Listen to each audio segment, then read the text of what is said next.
All right, what's going on? Drive time, Thursday afternoon, 18 minutes past the hour of 2 o'clock on a lovely, beautiful Thursday here in downtown Salt Lake City, Utah. It's about 78 degrees and sunny.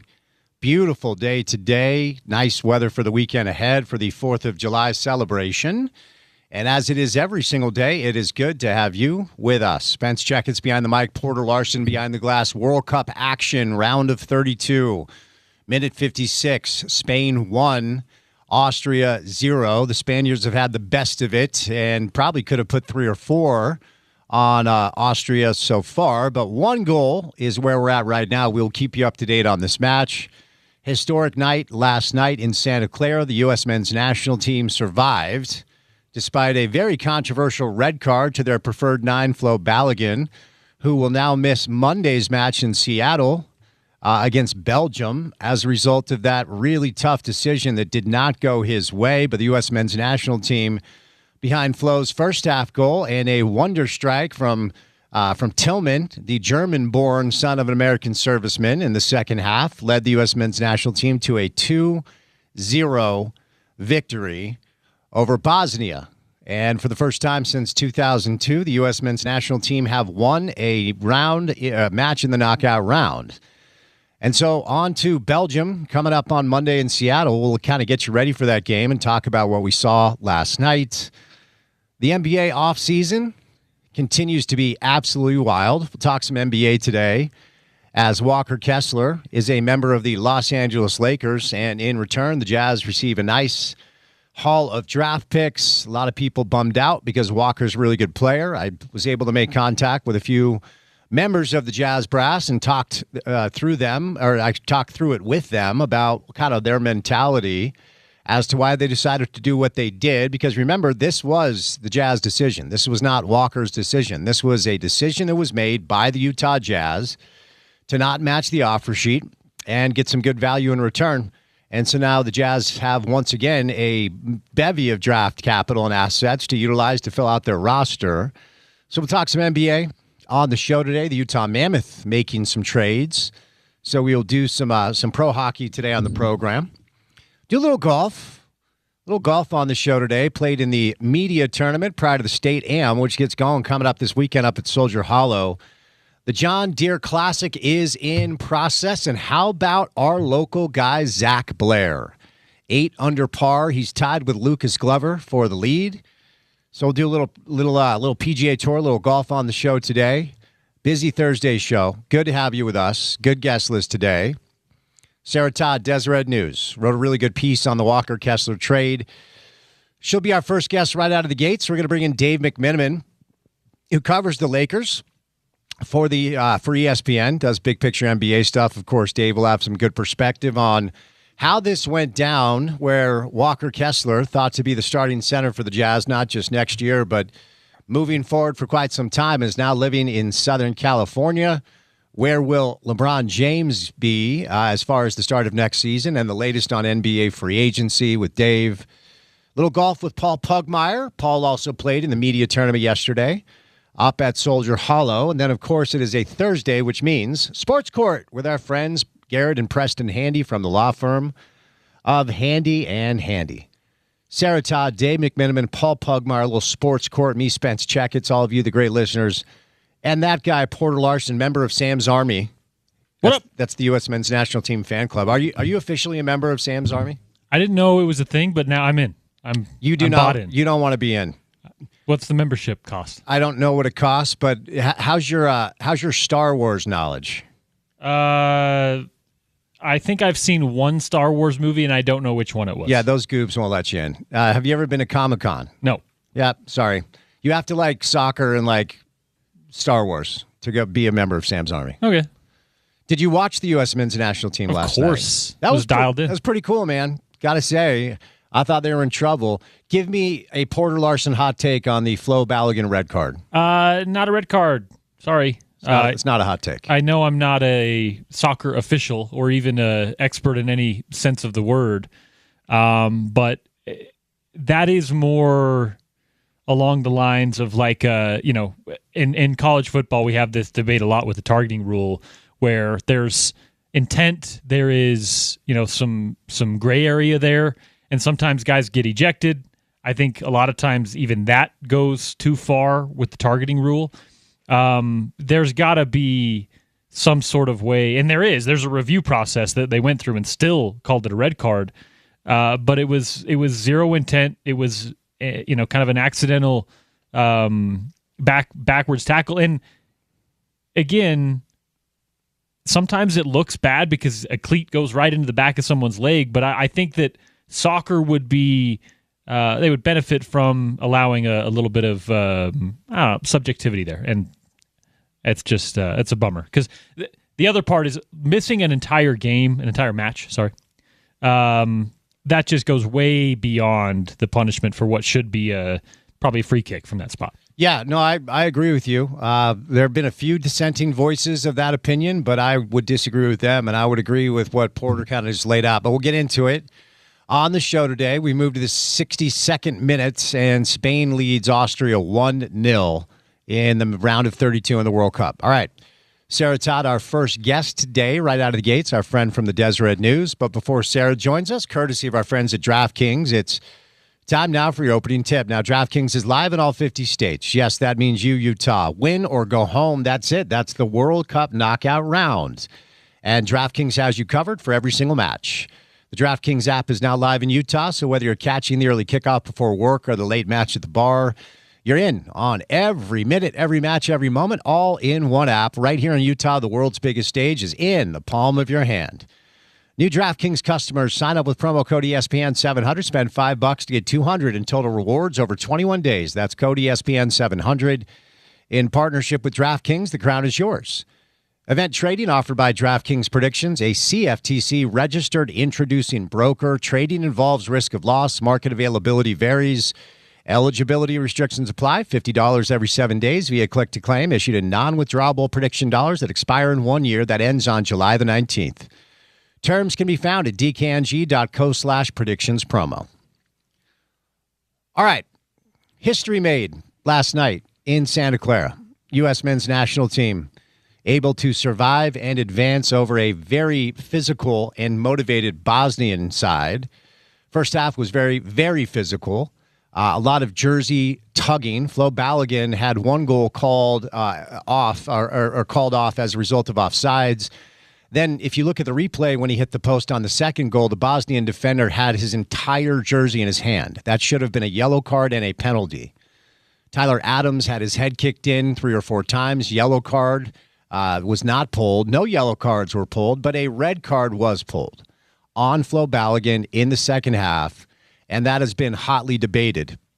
I don't know how you can say that's a red. Some have, namely Bruce Arena, who coached the U.S. men's national team once upon a time and is thought to be maybe the best coach in our country's history. He believed that was a red card. Now, as I understand it, okay, intent is not part of the letter of the law. So, like Mauricio Pochettino after the match basically said it was an accident. There was no intent there. As I understand it, that doesn't matter. Okay, was it a violent act, whether it was intentional or not? The slow motion replay is not supposed to be used in this process, okay? And the reason is very simple. I'll give you an example. If you're watching like a UFC fight and you see a knockout and you're like, wait, how did that happen? You didn't really catch it in real time. And then they show a slow motion replay of like a kick to the dome. And you're like, how is that guy alive? Slow motion always makes it look more violent. It is not supposed to be part of the process. And in my opinion, it was clearly 2 players that weren't really even aware of each other, just going for the ball. And if you've ever played basketball before, if you have gone up for a rebound and you've come down on somebody's foot and sprained your ankle, it sucks, but the guy didn't mean to do it. He was just going for the rebound. You know, the NBA outlawed, this is the Bruce Bowen rule, because he used to try to break my guy Allen Houston's ankle all the time. So back in the day, you take a jump shot as a basketball player and, a closeout that ends up with feet being tangled was not a foul back in the day. It is now, but it only is called if it's intentional by the defensive player. Now, again, intent is not part of the process, But the violent look of the slow motion replay is what convinced the VAR official that this should have been a red card. Goal, Spain, 65th minute, 2-0. Spain is in the lead. And for years and years and years, we used to debate, for old school sports talk radio heads, we used to debate replay in baseball, replay in football, replay in every sport. And the reason why is this. You're watching a game, the official misses a call. You can see on your couch that it's the wrong call. And we all used to say, like, if we can see this on our couch, the officials should have somebody assisting them, because they didn't. More often than not, you don't mean to make the wrong call unless you're Tim Donahue. So give them some help. Have a replay official. Have a replay center. Now, I've kind of changed my mind on some of these dynamics, because even with the benefit of replay, there's this weird, like, political deal that officials do not want to be told that they're bad at their job, so they don't like going to the replay monitor. And some of them don't like overturning their own call because it means they screwed up. And it leads to stoppages. In basketball, it's jump the shark. Like some of those basketball games where everything is, you go to the replay center in Secaucus or whatever, it causes so many disruptions to the flow of the game. It's bad for the players. It's bad for the coaches. It's bad for the fans. And if the process is not leading to the correct conclusion anyway, what exactly are we doing here? Flo Balogun was not even called for a yellow card in real time. Wasn't even called for a yellow in real time. And then the VAR official sees the slow motion replay, as the story goes, and says, wait a second, violent misconduct. And look, if you watch the slow motion replay, it did look like the guy's leg could have been broken. Flo did come down on his leg. There's no doubt about that. But again, it's two players aren't aware of each other going for the ball.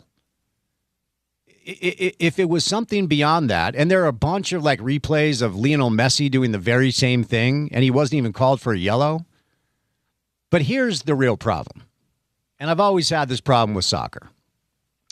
And look, I once upon a time was not a soccer guy. I'll even go further than that. I couldn't stand it. And then, of course, when we brought the club here in 2004, RSL, I started to learn about it. And I'm now to the point where I genuinely enjoy the game, especially the World Cup, Champions League. Big matches are really fun. MLS, hopefully we'll get there at some point. It's still far away. When you watch the World Cup, you realize what MLS is. Of course, we watch RSL because we want to support our friends and hope that they do well. But as someone who was not a soccer guy and has learned to love the game, first of all, it means you can too if you take the time to do it. And second of all, it has not necessarily changed my opinion on the things about the sport that seem very archaic. Namely this. In no other sport, unless there's a suspension due to a fight, do you miss the next game when you're ejected from the game you're playing in? Soccer's the only sport that does that. Like, you're automatically out of the next match when you're kicked out of the game you're playing in. No other sport has that. It's way too punitive beyond some sort of violent act. And in other sports, violent acts do lead to suspensions, and in soccer, they should do that too. Flo Balogun, okay, you pulled the red, okay? All right, got it, done. All right, missed the rest of the match against Bosnia, but for that act, which at the very most is highly debatable and at the very least is not even close to a red card, for him to miss what is potentially, and I'm not being hyperbolic here, one of the three biggest games in the history of U.S. men's soccer, for him to miss that game. And he's not our backup 6. He's our starting 9. He's our best goal scorer, and he's been awesome in this tournament. For the U.S. men's national team to go into a game against a really quality side in Belgium and not have their best goal-scoring option available because of that act is nothing short of ridiculous. There should be a process in place where the U.S. men's national team and the U.S. Soccer Federation can appeal to FIFA to get that overturned because they've already admitted they missed it. And to have no course of action at our disposal to go through the process of getting that thing right is so archaic and so stupid. You should change that today, because FIFA is not going to set a new precedent based off of just this. But put something in place that when you miss the call, it's not this punitive for a team to be without their best goal scorer in one of the biggest matches in the history of the U.S. Soccer Federation. Now, it does add some layer of intrigue, right? So will it be like for like with Ricardo Pepi? Is there a Gio Reyna, Tim Weah situation where Pulisic, who needs to be more involved, by the way, is your false nine and your option to score goals up top? I don't know what Mauricio Pochettino is going to do. Most of the markets had this thing of, the opening was kind of like the U.S. was favored. And now and I'm talking about projections, right? Now that Flo Balogun is not playing, it's basically a pick 'em. And if the U.S. men's national team goes up to Seattle and loses to Belgium like 1-0, we're going to look back on this decision, this call, this dynamic as something that could have gotten in the way of a run that a lot of people believe can be really, really special. I mean, look, if they get by Belgium, it's most likely Spain. If they get by Spain, it's most likely Argentina. If they get by Argentina, it's most likely France. Even the most optimistic of U.S. soccer fans can't believe they're going to make that run, but some people are talking like they can. And if it ends in Seattle on Monday against Belgium because the U.S. couldn't find the back of the net and Flo Balogun has to watch from some suite somewhere, I think a lot of people are going to be really upset, and rightfully so. We'll get back to some of this coming up in a little bit, but coming up on the other side, Walker Kessler lives in Los Angeles now. How did this happen? Sarah Todd will let us know. Keep it here on a Thursday on ESPN 700.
I believe most all of us thought that Walker Kessler was going to be the starting center for the Jazz this year and maybe for the next, 4 years. But Walker Kessler lives in Los Angeles now. Sarah Todd is our guest from the Deseret News. Sarah, how did this happen? How did we get here? What are we doing? What's going on? Yeah, I think that I'm with you. I also assumed that Walker would be back on the Jazz, but I think that also came with a few other assumptions, right? Like I assumed that the Lakers and maybe another team or two would make an offer in restricted free agency. I assumed that the Jazz would accept matching that offer. Those are things that would have happened. But I did not assume that then a team like the Lakers would come back to the table and say, well, we're willing to just kind of empty out all of our draft assets if you want to negotiate. That is not something that I assumed. And so maybe I should have assumed differently, but that's what happened, right? Like the Lakers say, we're willing to, put a high number on the table and force you to match it. And the Jazz are like, okay, we're going to match anything. So what will you give us? And when it came down to the fact that the Jazz were going to be able to make it so the Lakers can't trade a draft pick for the next 7 years, that they only have one swap and one second-round draft pick left to their name. The Jazz get 2 unprotected first. The Jazz get rights to 2 pick swaps also. Pretty incredible package considering they also didn't have to take on salary too. Yeah, and I texted with a member of the Jazz front office who put it very simply. He said the value is too much for us to pass up, right? And so we can get into certain dynamics of whether or not Walker's camp sent a message that he wanted Los Angeles. It doesn't matter when the Jazz retain the ability to match the contract because you're restricted free agent. We can get into all of it, Sarah, but as far as the messaging from the Jazz, the message I received was simple. The value is too good to pass up. Is that as simple as this was? Yeah, and we've talked about these kinds of things like as far back as 2 years ago when we heard that the Warriors would be interested in trading for Lauri Markkanen, like before Lauri signed his extension with the Jazz. We've heard the same thing. Is like technically there is not a situation where no one is safe from being acquirable, right? Like nobody's off the table. There are certainly people that it would take like an incredibly valuable offer to get them off the hands of any NBA team. And that is the situation that happened, right? In previous situations, nobody has offered something to the Jazz where they would say, yep, that's too good to pass up. We're willing to say goodbye to Lauri Markkanen. But mark my words, like those kinds of packages exist. And we just saw one of them happen where the Jazz were willing to match high salaries for Walker Kessler. But when they're handed an offer that's basically the rights to 4 draft picks and, over $30 million in open cap space, they're going to take that offer. So for about 2 years, we've decided that it's been 2 years since Tim McMahon started joining this show and gently alluding to maybe just some disconnect between Walker Kessler, his reps, and the Utah Jazz. And Tim would say things like, and look, I think all of these players had a tough time when the message was sent very clearly, like we're not interested in competing very much. So, okay, Larry, you're healthy, but you're not going to play. I'm sure Market didn't love that. But every time Tim would join us, he would kind of talk about this undercurrent of Walker really being frustrated with lack of wins and had a tough time losing and all those things. So, look, the chasm between the contracts is one thing. The Lakers did offer more money and more flexibility. Walker can negotiate his 3rd deal earlier with L.A. than he would have been able to do with Utah with the 5-year deal. So there's that. But any of the other stuff, and I always hate when a player is traded and then team-owned media decides to spread rumors that may or may not be true. That's kind of a bad look. But what's your understanding of whether or not Walker was happy here and happy with the direction of the team? Direction of the team is kind of the operative word, right? Like the Jazz are intending to win, and this season, right? That doesn't mean, I have also been open about the fact that Walker was incredibly frustrated when the Jazz was tanking. He took that very hard. He didn't handle it. I won't say like as well as other players, because like, how do you handle that well, you know? But he wasn't really able to push it aside as easy as other players, maybe. And yeah, there were tensions between Walker's camp and Jazz front office. And kind of the way that I've laid it out is like, what I've heard from Walker's camp over the last couple of years is that this does not have anything to do with dollar amount. Now, take that for what you will. Believe it if you want to. Don't believe it if you want to, right? Their point was saying, like, we want Walker to be valued and to be wanted and for us to be, like, treated fairly in negotiation situations. The Jazz felt like they did all of those things, that they showed Walker that they wanted him and that they valued him and that they were fair in negotiations. Walker's camp did not feel those things. Okay. And so that's just agree to disagree at that point. Like, and I think that I feel the same way as remember when we were talking about Ace Bailey leading up to the draft, and there were all of the things that his at the time manager was saying to reporters, was saying to team executives. And I made a really important distinction when I would come on your show, when I would talk to other radio hosts, when I would write articles about it. Like, when you're talking about what is being said, it's important to not to say that, like, this 18-year-old kid, Ace Bailey, is calling up NBA teams and saying, I don't want to work out for you. He's not calling up people and saying, I don't want to be in Utah. It was not coming out of his mouth.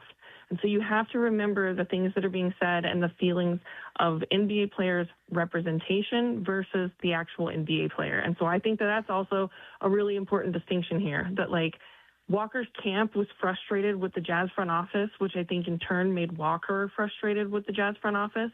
But Walker's relationship with his teammates, his relationship with Will Hardy, and most importantly, his relationship with the fan base, none of that was bad.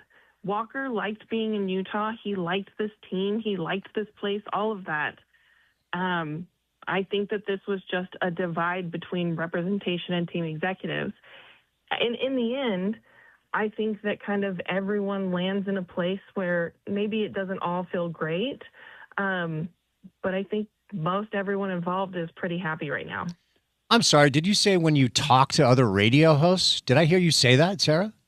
Listen, I don't even like doing it. Okay. Don't tell OC that I said that. Okay. All right. No, that's fair. We all love ourselves a little Sarah Todd.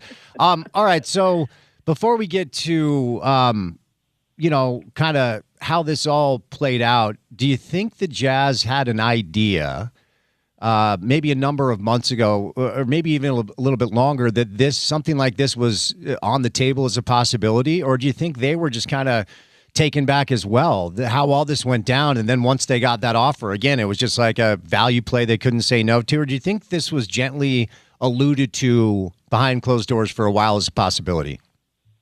That's a great question. I think, definitely they assume that this is a possibility, right? Like, when you have a restricted free agent, you know that that's either going to be a situation where it's three possibilities, right? You're willing to match and you're just going to keep the player. You're probably not willing to match, you might let him go.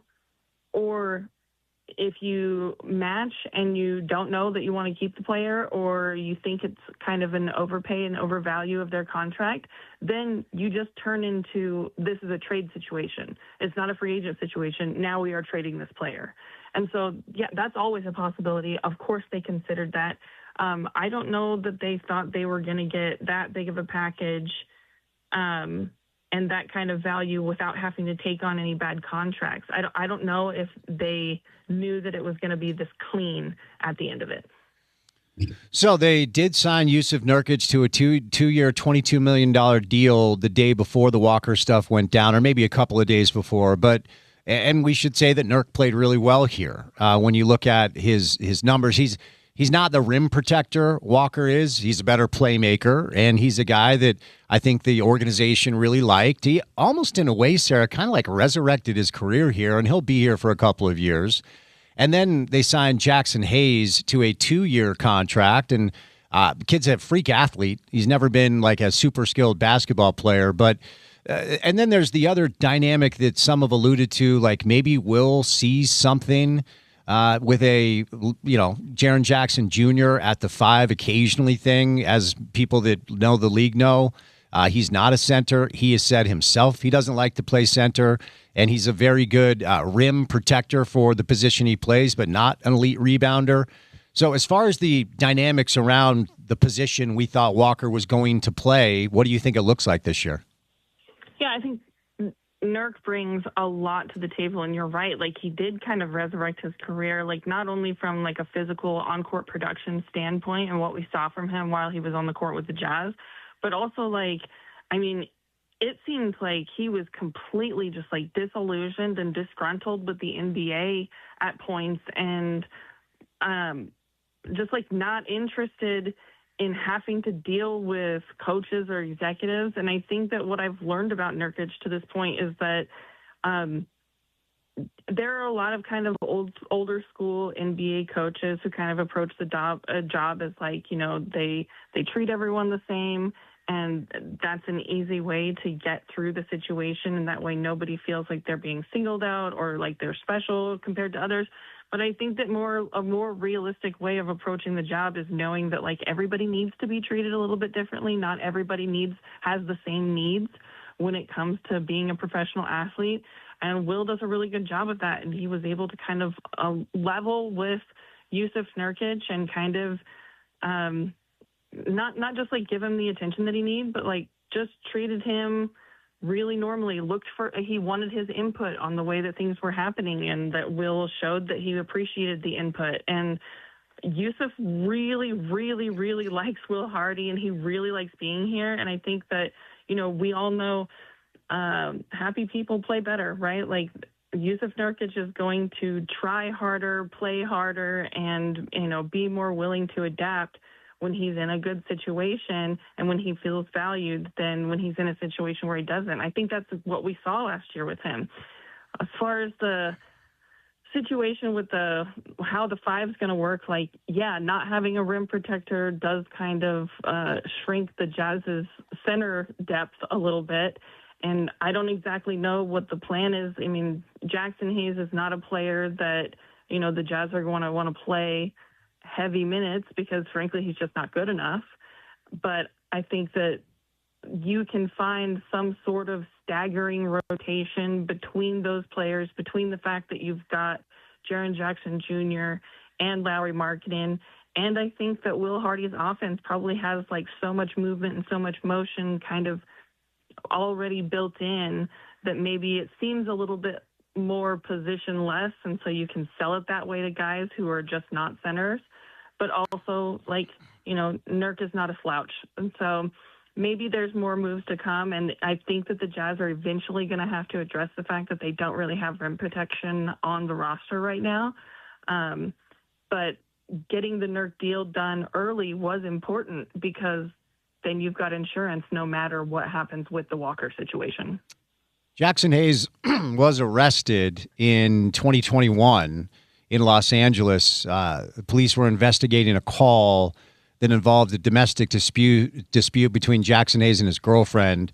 Hayes was alleged to have shoved an officer into a wall and was treated for minor injuries, taken into custody. He pleaded no contest to misdemeanor charges of false imprisonment and resisting an officer. Sentenced to community service, 1 year weekly domestic violence classes, and 3 years probation. Was not disciplined by the NBA. But in November of 2024, TMZ published the surveillance video of Hayes pushing his girlfriend, spitting at her, and preventing her from exiting the house, and then pulling her back through a doorway.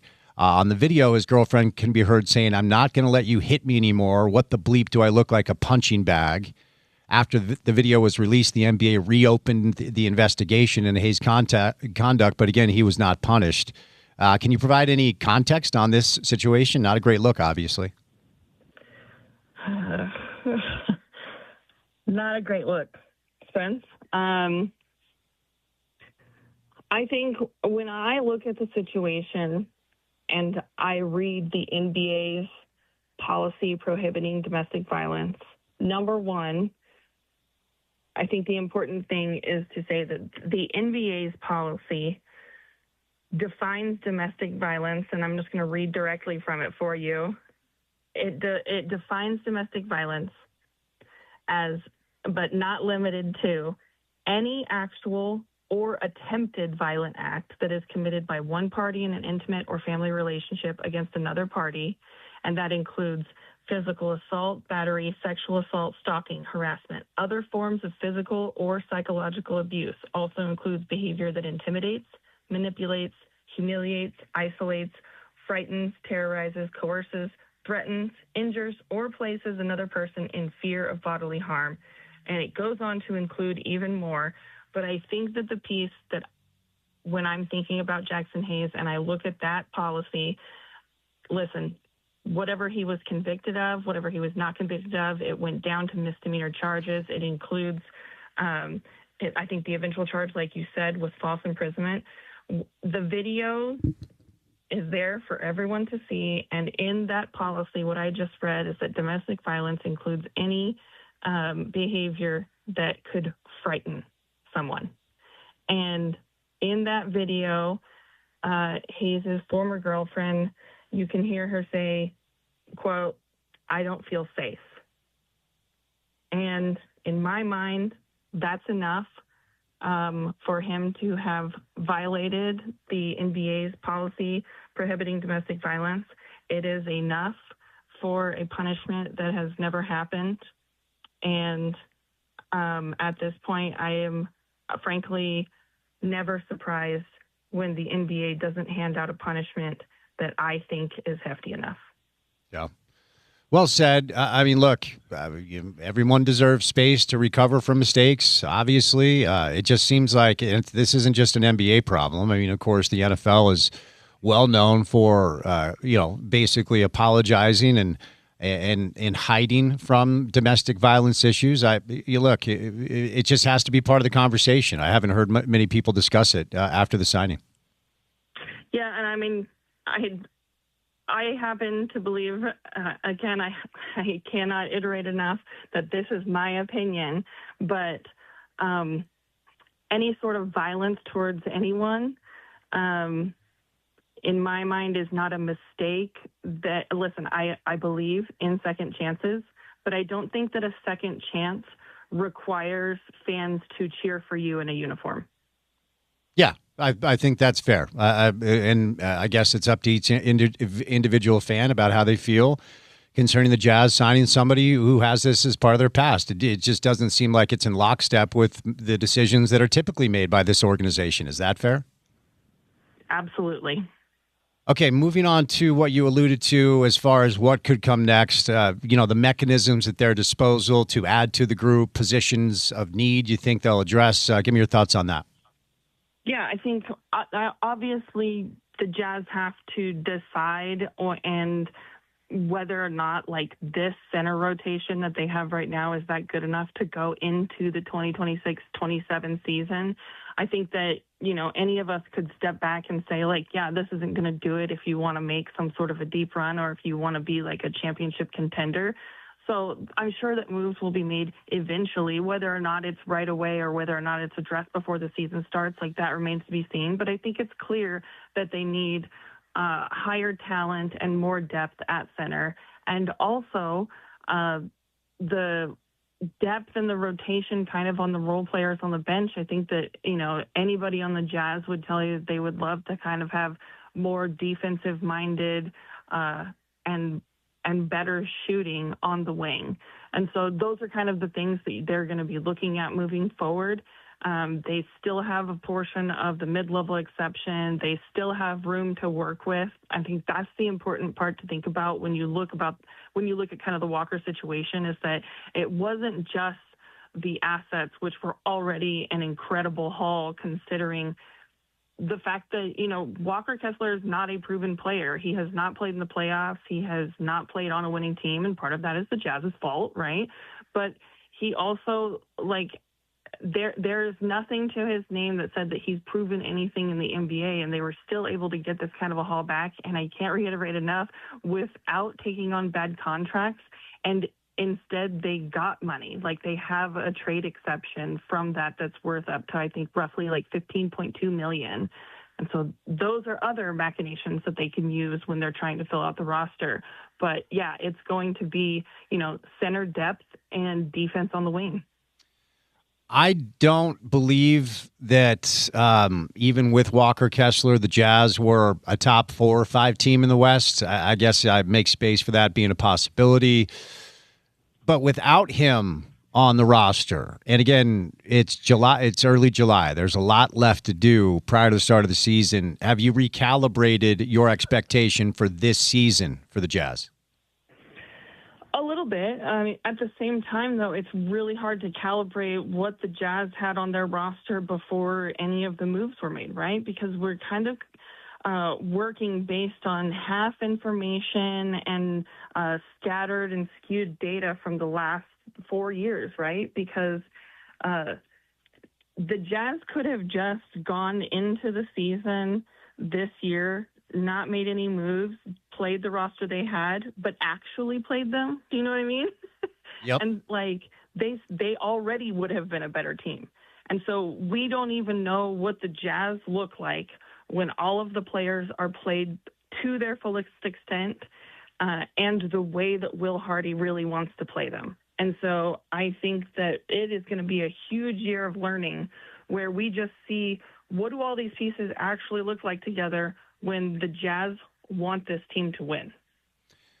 So, obviously, it's been a little bit of a disappointing 24, 48 hours for Jazz fans. Again, the value play is the value play, and I get their mentality of, okay, we were able to get more draft capital for Walker Kessler than Dallas got for Luka and Boston got for Jaylen Brown. Let's take it, and let's go from there and continue to play the long game. But all is not lost as far as excitement for the season. You and I were at the Zions Bank basketball facility over the weekend as Darren Peterson was introduced to our market. I thought you asked some really good questions, and I was able to sit down with Austin Ainge and Ryan Smith after the presser, and they're excited. You and I agree that love AJ. I think AJ is going to be great, but I think the Jazz just drafted the best player in this draft. What were your takeaways from his introductory press conference? Yeah, I absolutely agree with you. I think that they did get the best player in the draft. And I think, coming away from the press conference, one of the things that, I think that I'm getting recently and talking with and seeing Darren around this team is there's just more confidence than I knew about with him. And I'm really excited about that. And by all accounts, talking to everyone, just people can't wait to just unlock him, just unleash him, get him on the court. Let's see what's going to happen. And so I think on my mind right now is just God, I can't wait for Summer League to start because I want to see him on the court and I want to see him in a situation where he's got the ball in his hands a little bit more. I want to see how he defends guys kind of at an NBA level. And I know that Summer League is something that you have to take with a grain of salt, but you can, take away things with a grain of salt. And I'm really, really excited about that. God, the Jazz are just so desperate for someone to be able to defend at a high level at the point of attack. And I'm really, really excited to see what Darren Peterson does there. And also, I love seeing someone just a little bit taller standing next to Keontae George. Yeah. They've really needed a little bit of height there. And so he's so rangy. He's got such a huge wingspan. And so I'm very excited about the whole thing. Last thing before I set you loose, and I don't know this to be true. I'm just curious and wondering maybe is this a possibility because Walker's good and he's young and, long game play, draft capital available to fill out the roster. Do you think there's any mindset over there we believe our timeline is starting with Ace and Darren. We think we have two 19-year-olds that in 3 or 4 years are going to be awesome. And so we don't feel like we need to go exactly all in right now. We like having Jaren Jackson Jr. and Lauri Markkanen and Yusuf Nurkic. And we like having some of these vets around because now we are going to try to compete and we're going to try to start to win. And we want these young kids to learn what that process is like. And maybe in a few years when Oklahoma City has had to make some decisions, or San Antonio or whatever, when Darren and Ace are in their early to mid-20s, maybe that's how they perceive their window maybe open in that time frame. Do you think there's anything there? Yeah, absolutely. I think, there, even when Darren was saying, right, like that, he's seen rookies around the league be successful in their first season, Dylan Harper, right? Like you understand that he wants to go and that he wants to win too. But yeah, the realistic NBA way of looking at this team is like, they're not ready right now and they need some time. And so I think you have to look at it through the lens of the Jazz's timeline, but also through the lens of the Lakers timeline and kind of how this came together, right? Like the Jazz are able to look at the team and be like, we're probably not ready right now. As we get, Darren and Keontae and Lowry and everybody on the same page and we're, moving things towards, yes, like we want to be a title contender. As that is happening, the Lakers are on the other side going like, God, we've got to keep Luka Doncic happy right now. He specifically asked us for a center. He wants a rim-running lob threat who is also defensive around the basket. And he's on a deal that, yes, has 3 years, but that third year is a player option. And so if he's not happy during this season, they only have one more season guaranteed of Luka Doncic in LA. He could choose to leave if they don't put something good around him. So they had to. They were desperate. They had to give him something that he wanted. They had to prove that they were trying to make moves that were going to absolutely be conducive to winning. And that also a little nugget in there too is if you look at the contract that Walker signed, that's 4 years with a player option for the fourth year, which means that if Luka opts in for his and Walker plays through the guaranteed years on his, they end at the same time. So that's really, really important. And so those timelines, when you look at what the Lakers have to do, what they needed to do, what they were desperate to do, and what the Jazz are able to kind of sit back and wait and let things grow, it all plays into this. Have you been able to learn what Darren Peterson had to give up to get 22 from Filipowski? Not yet, but okay. Man, I'm chasing it. I'm trying to figure out. I have to imagine that is a hefty price. For sure. All right, before I set you loose, opening night in the fall, starting five, Utah Jazz. Yusuf Nurkic, Jaren Jackson Jr., Lauri Markkanen, Darren Peterson, Keontae George. Ace off the bench, huh? Sure. All right. Mean, put any of them on the bench. Like the opening night starting lineup, if anybody, came on with me and they were like, well, I think it's going to be Keontae coming off the bench, I'd be like, okay. Or somebody said, oh, I think they're going to start Darren off the bench. I'd be like, yeah, okay. Any of those could be true. Sarah, where can people go find your work, my friend? You can read all of my stuff at Deseret.com. You can find me anywhere at NBA Sarah. Thanks for the time. Have a great weekend and happy July 4th, okay? Thanks a lot. You too, Spence. Sarah Todd, Deseret News. Always appreciate her time. All right, time now for the Uinta Golf PGA Tour leaderboard. Serving Utah since 1971. Club fitting, hitting bays, experienced pros, and the latest on ping, Titleist, Callaway, TaylorMade, and more. Get there. The PGA Tour is, let's see here. John Deere Classic is where we're at. TPC Deer Run in Illinois, where Lucas Glover and, wait for it, Zach Blair are your leaders in the clubhouse at 8 under par. Lee Hodges, Steven Yeager at 7 under. Davis Riley, Ben Knowles, and Patrick Fishburne, another local player. Look at this, 6 under par. So two of our local players are in the top 5 as of now. We'll keep you up to date. Spain advances via a 3-0 win over Austria. Portugal and Croatia, which should be a heavyweight fight, gets going at about 4 o'clock. We'll keep you up to date on those games. We still have Dave McMiniman and Paul Pugmire. We'll do Sports Court later on. Busy Thursday show. Good to have you with us on ESPN 700.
backflips and spandex, right?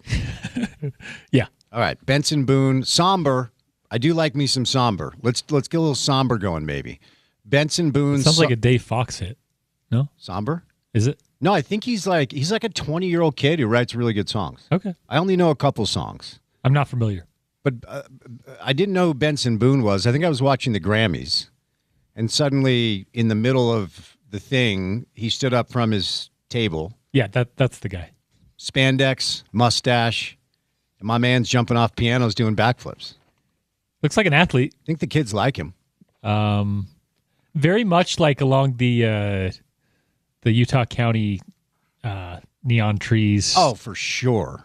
He's got a great voice, but I just don't do that music. Sorry. Benson Boone, Provo, Friday night, Swig. Come on, dude. He could sell out where BYU play. He could sell out Lavelle Edwards Stadium. Like 7 nights in a row. I was going to say he could do a residency there. Shout out Benson Boone. Anyway, Benson Boone, Somber, Steven Sanchez, and more live. Your Always Music Festival is coming to the Utah State Fair Park October the 2nd and the 3rd. Tune in around noon this week for your chance to score a pair of passes to the festival. Get your tickets now and learn more at yoursalwayslc.com. Dave McMiniman is going to join us coming up in a bit. He covers the Lakers for ESPN. We will talk about the Walker Kessler move with Dave. We also have Paul Pugmire as the PGA Tour is the John Deere this week, and 2 local players are in the top 5. Zach Blair is tied for the lead, and Patrick Fishburne is only 2 strokes off the lead, so we'll do a little golf with Paul. Then, of course, a little sports court on a Thursday, as we are often wont to do. All right, Porter. I got a story to run by you. See what you think about this, okay? First of all, a little advice out there. We're going to do a little life advice on a Thursday. If you have a breakup, just move on. Just move on, okay? Leave your ex alone. Just move on. Life goes on. You're going to be fine. Let them live their life. You live your life. If you have a breakup, just like, hey, thanks. Everyone comes into your life for a reason and a season. That's a song of some sort. Move on. That's number one. That's the life advice we're offering on a Thursday, okay? A PSA of sorts. Do you agree with said life advice? Oh, yeah. Well, I have a story of a young lady that decided not to move on, yet she came up with a pretty creative solution. You ever play softball? Yeah. Okay. Hasn't been in a while, but, grew up playing baseball and wanted to continue for a minute. Now, not surprisingly, this story comes our way via Tampa, Florida. Most weird things happen in Florida. A young lady from Tampa, Florida, was dating a gentleman for a few years. And apparently this guy really takes softball very seriously. Love it. Not a great athlete, but believes he's a great softball player. And this young lady was arrested after hiring a clown to attend every one of her ex's softball games and clap sarcastically. Okay? So let's go over this for a second. A Florida woman was arrested after allegedly paying a professional clown to attend every single one of her ex-boyfriend's recreational softball games and provide what police described as, quote, aggressively sarcastic emotional support. According to the authorities, 31-year-old Brittany Keller hired local entertainer Bobo the Magnificent just 3 days after a breakup with her former boyfriend Tyler Dawson. Witnesses say the clown appeared at 14 consecutive games wearing full makeup, rainbow suspenders, and carrying a folding chair positioned directly behind the dugout. Players reported the clown never spoke to Dawson directly, but applauded every mistake. According to the report, strikeouts were met with standing ovations. Routine groundouts received slow clapping. Dropped fly balls earned confetti throws. One miscatch triggered a kazoo rendition of Nearer My God to Thee. This is hilarious. Teammates initially thought it was a joke until the clown appeared week after week. League officials say matters escalated when Bobo began keeping detailed statistics labeled career highlights since the breakup. The final straw reportedly came when Dawson struck out looking, and the clown unveiled a handsome banner reading, "We all have off seasons." Officers were called after an argument broke out in the parking lot. Investigators say Keller admitted hiring the clown, but insisted she was simply, quote, investing in local entertainment. The clown was reportedly paid $2,300 over 6 weeks. And this young lady was arrested but released and fined. I actually think that's hilarious. Just to be clear, I agree with your original standing point. Yeah. Move on for the most part. Yeah. If you're not going to move on, or at least maybe you aren't ready to, you have some things to do beforehand, you have some, even getting, do it right, and do it exactly like that. Yeah, that's hilarious. Can you imagine being at your softball game with your buddy who just broke up with this girl, and every time he strikes out, some clown is blowing the kazoo or standing up, giving him a standing ovation? I give this young lady a lot of credit. That is creative and funny. She should not have been arrested. She should have been applauded. Again, I don't know their relationship. I don't know their history.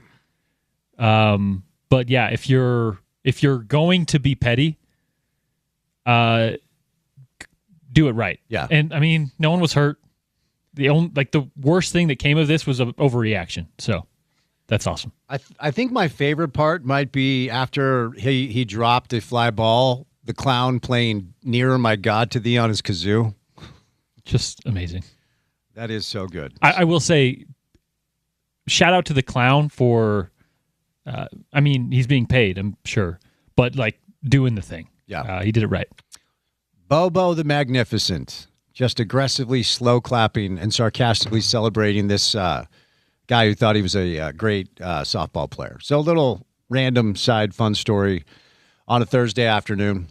Yusuf Nurkic, Jackson Hayes, talked to Sarah Todd last segment about this deal with Utah Jazz as Walker Kessler is now with the Lakers, and the Jazz have tried to pivot to make up for it by signing Jackson Hayes after bringing Yusuf Nurkic back.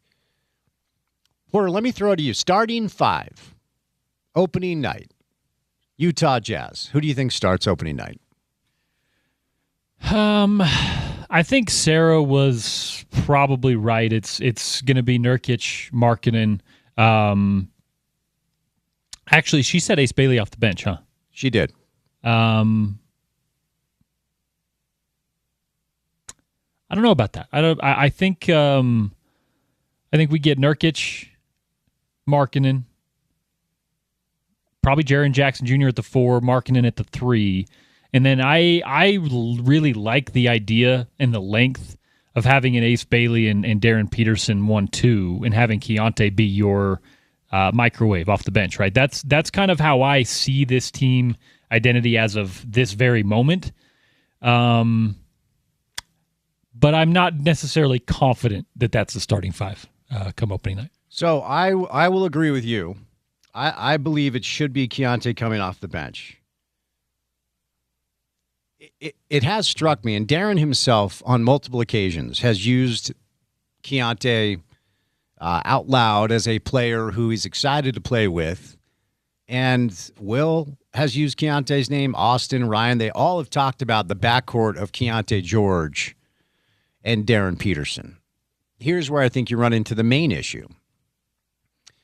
Again, Yusuf Nurkic is a really good basketball player. Remember, once upon a time, the Denver Nuggets literally had the debate, do we keep Yusuf Nurkic or Nikola Jokic? They chose correctly. Mm-hmm. Nurkic averaged about 5 assists last year, nearly 10 boards. You know what he does not do at all? Protect the rim, and you can put him in switches and beat him because he's slow. Walker is a 10 times better defender than Yusuf Nurkic is. Jackson Hayes averages less than 1 block shot per game for his career. Neither are great rim protectors. Jaren Jackson Jr. is for his position. And I think one of the things that would have allowed that dynamic to be at least digestible, one of two things has to happen. Keontae has to figure it out and start trying on defense.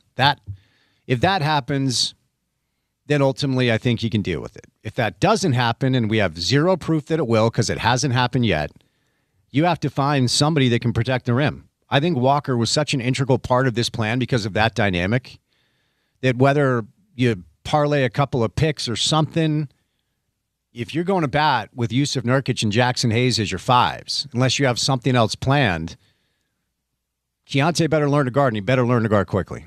And you mentioned it there. Walker Kessler had not a Gobert level impact defensively, but a Gobert like impact where the players in front of him, usually the point of attack defender, usually your point guard, right? With the Jazz, that's been no one for like 6 years. Your point attack defender, they get beat. They, get caught up in a pick and roll. Walker Kessler's almost always there, even if he's on help side, even if he's, cheating out to the short corner. He's usually long enough and good enough defensively to get back and recover and cover for what has been very laissez-faire defense in the backcourt. When you get rid of that, it adds a dynamic to your defense, or takes away a dynamic of your defense, where there is a lot more pressure on that point of attack defender, on fighting through screens, on not getting beat with the first step. It's going to be interesting because the level of defense we've seen from Keontae, of course, has not been up to par, but he is far from the only one on that Jazz roster who's had that problem. I think that Darren Peterson is a very capable defender, and I think that's why you're going to see him be, probably the point guard offensively, but definitely the point of attack defender for the Jazz, because he's just so long, he's rangy, he's got that lateral movement, and I think he brings your defensive backcourt level up several notches for the Jazz. The worry there, Spence, is what does your second unit look like? If your second unit is having those same issues and playing center is Jackson Hayes, Kyle Filipowski, it's just going to be worse when your second unit is out there, and all the offensive positivity that Keontae George brings may just be completely negated by having such a poor second unit defensively. So it's definitely a dynamic you got to pay attention to. And for the Jazz, I think the real issue here when you lose Walker Kessler is not as much the rim protecting specifically, because you do have some length. You do have a former Defensive Player of the Year on your roster. It's more about how that affects the defense as a system, as a whole, when you don't have that one guy behind you to play the Rudy Gobert role that we've seen for so many years. Yeah, I mean, as we've tried to discuss, ultimately, you try to look at this stuff from all different angles. And as I said to Sarah, texting with a member of the Jazz front office, his message to me was very simple. It was too much value for us to say no to. And I get it, okay? So you get a bunch of assets in return. On the other side, you did lose a really good young center who I think was going to play good basketball for you for a long time. All right, coming up next, Dave McMiniman covers the Lakers for ESPN, and we'll do some Walker Kessler and Jazz talk with Dave. Paul Pugmire will stop by. We have two local golfers in the top 5 of the John Deere. And then Sports Court later on. We'll get to the 5 o'clock hour of the show, and we'll say goodnight at 6 on a busy Thursday drive. And it's good to have you along for the ride right here on ESPN 700.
I believe everybody around here was expecting Walker Kessler to be the starting center for the Utah Jazz, not just this year, but maybe for the next 4 or 5 years. And now our next guest will have the pleasure of covering Walker Kessler as the starting center for the LA Lakers. Dave McMenamin. Happy Thursday, buddy. How you doing? It's been a whirlwind couple days. I'm doing all right. Happy to talk to you. Appreciate your time. Look, I think we were all relatively shocked as far as how this all went down. We'll get into it kind of from our side of things over here in Salt Lake City, but from the side of the LA Lakers and folks out in your direction, how did this process unfold and what's the reaction been in LA? It's been a mixed bag in LA. I believe that the fans that I've seen online and that type of feedback are pleased to see a direction. Like, obviously, the Lakers team last year, 29th in the league in offensive rebounding, in the bottom half of the league in blocks per game. You address those two issues with one player. And obviously, I reported a couple weeks ago that Luka Doncic told the Lakers front office as his kind of parting shot for the offseason was get me an A-list center. And this satisfies that. Walker Kessler is, one of the top maybe 3 free agents who are centers this cycle. And to get one who is a restricted free agent is particularly complicated. And so you applaud the Lakers for addressing that need. Now, I think the concern is whether, for whatever reason, I'm not going to blame it on Walker. It just, if it doesn't pan out with this group that they put together, they put so many assets to get Walker, they're kind of stuck. And so you better hope that this team complexion works. And that's where kind of the Jazz side of this comes into play. I texted with a member of the Jazz front office after the news came down, and I just was kind of asking him about the timeline stuff because Tim McMahon on this show for years, Dave, has talked about some sort of disconnect between Walker, his camp, and the Jazz. Walker being very frustrated with lack of competition and losing being hard for him. I feel like losing is probably hard for all of these players as they're all competitors. And so I just kind of wondered whether or not they felt like this day was coming. And the response was very simple. It said it really was up to us. We were going to match it. And then they called and they offered what for us was too much value to turn down. So it felt like it was as simple as that from the Jazz side of things. Yeah, and I don't know whether the chicken and the egg with Walker's camp was them wanting to be in LA or them getting wind of the Lakers wanting him. I reported today, and I think I may have mentioned with you at some point on one of our hits over the years, that as far back as Walker's second season, the Lakers inquired to the Jazz about trading for him. So that type of stuff gets back generally to the agent of the player. And so, it could be as much as Walker wanting out of Utah because of the losing situation as Walker wanting to be in LA because it's nice to feel wanted. And then, the way these things go, like, I can't fault the Jazz front office because they got their number 2 pick. Darren Peterson is now the franchise. And it's not very often that a franchise young player is ready to compete right away. I mean, Wemby, obviously, he's a special case, and he got them to the finals in his 3rd season. But that's not usually the trajectory. And so if you're able to get 2 first-round picks and 2 pick swaps and continue to grow your young talent and not have what they considered obviously would have been an overpay on your books in Kessler because, there was a delta where they weren't willing to go to what the Lakers were. To me, it's pretty smart team management. I think it's not an indictment on Walker Kessler, but it's also them saying, we don't believe that we just got rid of Dwight Howard or, Rudy Gobert or like a perennial defensive player of the year. It's them making that bet. Mark Walter probably is going to be taking out any payday loans at a cash infusion spot alongside Sunset Boulevard anytime soon, according to Bloomberg. $15.7 billion net worth, and Guggenheim Partners has about, a cool $250 billion under asset management, better known as Dave McMenamin money. So Are guys doing all right here? So, look, no one knows. This is impossible to project, but if his spending pattern with the Dodgers in baseball and early on with the Lakers so far is any indication, there is a chance that picks swaps in 28 and 30 and unprotected picks in 31 and 33 aren't necessarily all that valuable. No one knows how it's going to go down. But for the people that are applauding the takeaway for the Jazz with these 4 picks, what is reasonable to expect from them? I mean, listen, I think part of the value is even if the Lakers take off and do incredible, and this works out just the way they envision, and he is the perfect complement, Kessler is, with Luka and AR, the kind of order now is there's less of a chance that pick will be like the 29th pick in the first round if the Lakers are, say, the first or second best team in the league in those 2 years, because it gets reversed every year based on how it went the previous year. So it could be they could end up with like the 15th pick both those years, or it could maybe not work, and it could end up being a lottery pick. And so there's real value in those assets that they got. And, you know, a lot of times picks, especially when you're projecting out, you know, I think one of them is 2033, so we're projecting out 7 years from now. You can flip them as part of another deal, and it's another team's problem to figure out what it actually is going to be down the line. Right now, just the value of a future first-round pick is the kind of the juice that, or I guess the grease that can move the wheels in a potential move. And so it's good to have those things, because when you feel like if your core is going to be Keontae and Peterson and Ace, and you feel like they are coming together and it's time to strike 2-3 years from now, you just have the things to make that happen. So it's just smart management. And it doesn't mean that, like, because Kessler's 24 years old, that he couldn't have grown with them, but he is, you know, a couple of years older than those guys. And it is a slightly askew timeline.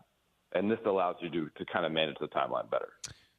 Now we're here in Salt Lake with the reality that Yusuf Nurkic, 2 years, $22 million, and Jackson Hayes, a player you know, has been brought in on a 2-year, $12 million deal, are the two centers on the roster.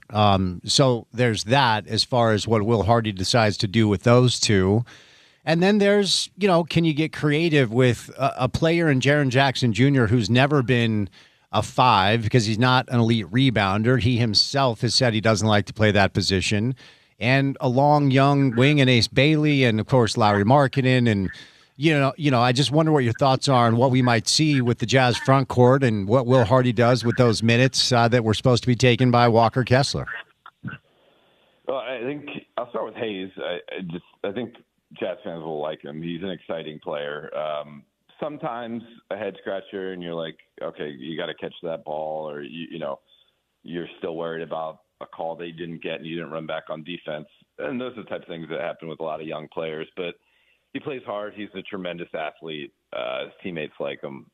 So that and the value pickup at $6 million a year. So that one, I think the Jazz did well. You know, the Nurkic contract just speaks to, like, the big man market was, you know, pretty coveted this time around. And so if you're a guy who can walk and chew gum at the same time, and you have proven to be a double-double guy in this league, you know, that $20 million figure, like, that was the cost of doing business, as we saw centers be quickly signed up in the first 18 hours of free agency or whatever it was. So, and as for, you know, Jaren Jackson Jr.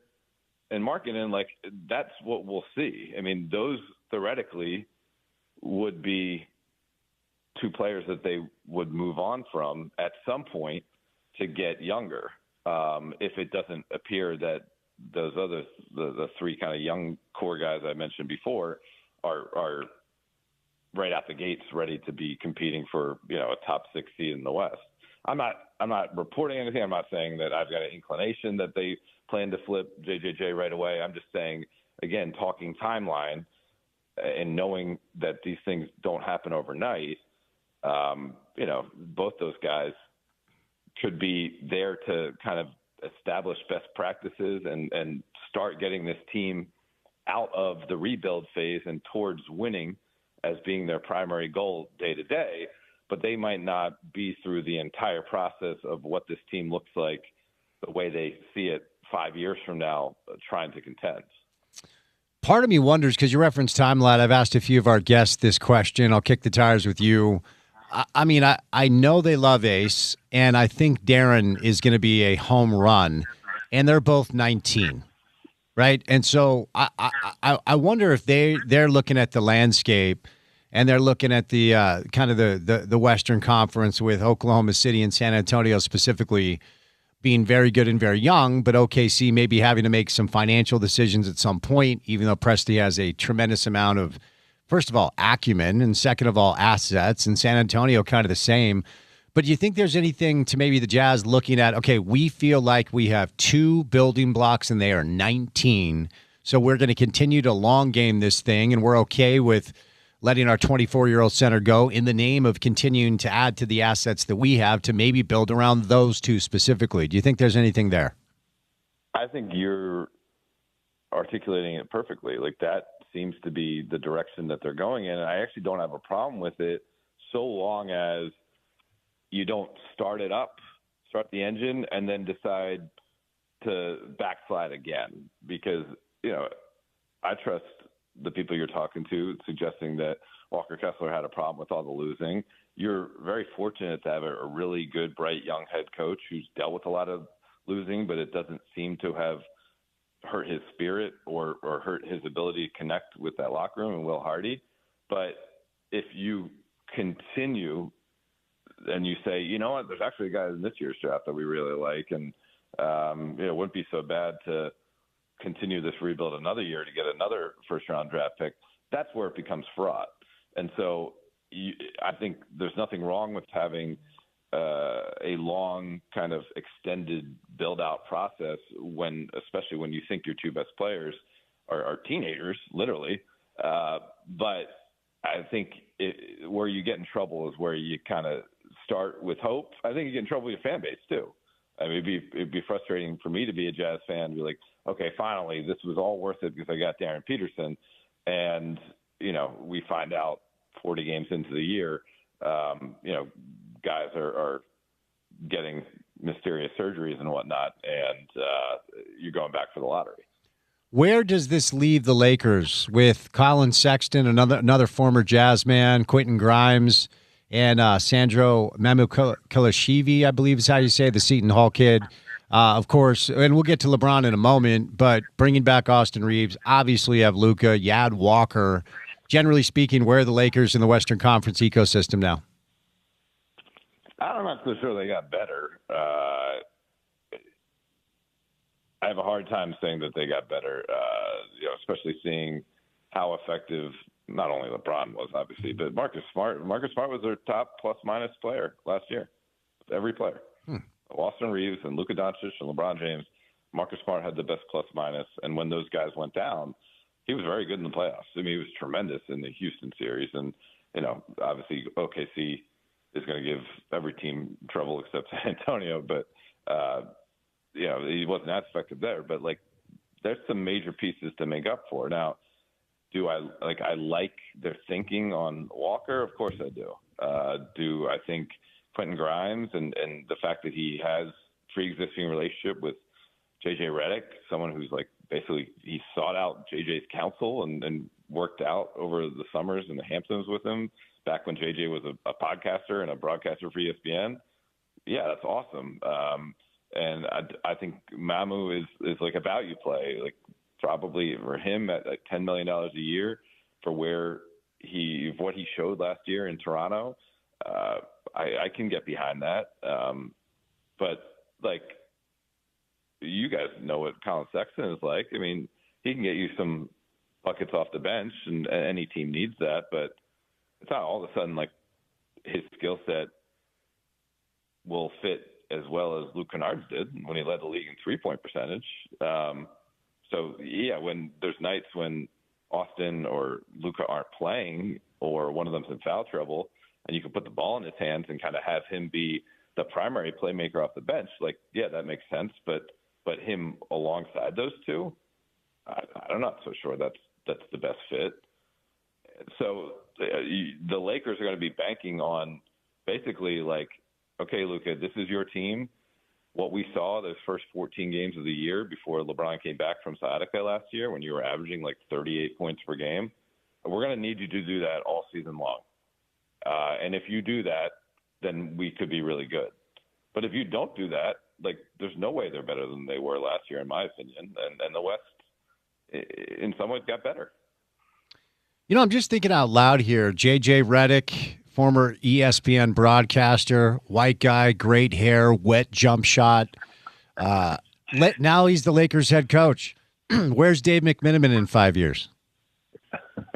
Wow, I would like to coach high school someday. I mean, I don't know where I'm going to be in 5 months, to be honest. Like, we'll see where LeBron James ends up playing and how my NBA coverage will look next year. I imagine I'll be involved in it to some degree, no matter where he is. If he's in the Bay Area, I think I'll be there a heck of a lot.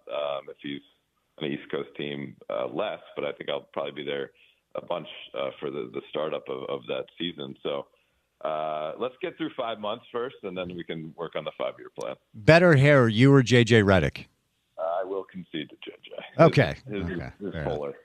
All right, let's move over now to LeBron and what you think will happen. As you reported, Rich Paul, his agent, has basically told everybody, like, just bring us what you got, and then we'll go from there. I don't know. This is so interesting because, and you're obviously we trust you, and you're reporting that he still wants to play at a championship level with a chance to compete. It feels like the list of teams that could actually win a championship next year, in my opinion, are relatively short. You hear the Golden State stuff. You hear the Cleveland stuff. There's some Philly stuff out there as well. What are you hearing? What's the latest? Where do you think LeBron lands next year? Yeah, I mean, so I do think that the three scenarios that I've heard the most about, and I know that would welcome him based on speaking to people around the league, are Miami and Cleveland and Golden State. I would be speculating beyond that. But, as we have this conversation under the umbrella of speculation, I really know that winning a championship still matters to LeBron at a very high degree. Like, he continued to do everything he can to keep in shape because he does love the game of basketball, but there was kind of two things that were keeping him going: being able to play with his son and being able to try to get another championship. Because, like, he decided at a very young age he's going to put forth every ounce of his effort to be known as the greatest basketball player of all time when he's done. And he still feels like he has something left in the tank. And quite frankly, the only way he can kind of move the needle on the greatest player of all time argument is to add another championship or two.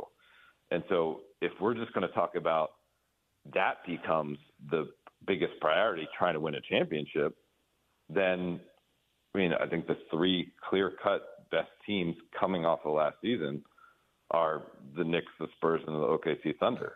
I have no reporting that any of those teams are interested in him or have reached out to him. But if I am working in any one of those organizations, I'm making a phone call to Rich Paul just to see. And obviously it would come down to Jalen Brunson signing off and obviously Shea signing off and Victor signing off.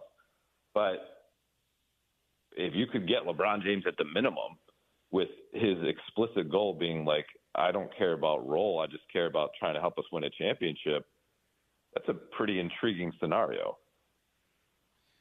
So how realistic is the Golden State thing? I know you're speculating, but that's the one I just keep hearing. And, look, I have a ton of respect for Steph and, of course, LeBron and Draymond, and Porzingis is a good player. And if they can parlay Butler for whoever, But I just don't think that's a team that is in the mix to win anything special. I think these other teams are too young, too talented, and they've passed them by, even if LeBron lands at Golden State. Respectfully, of course.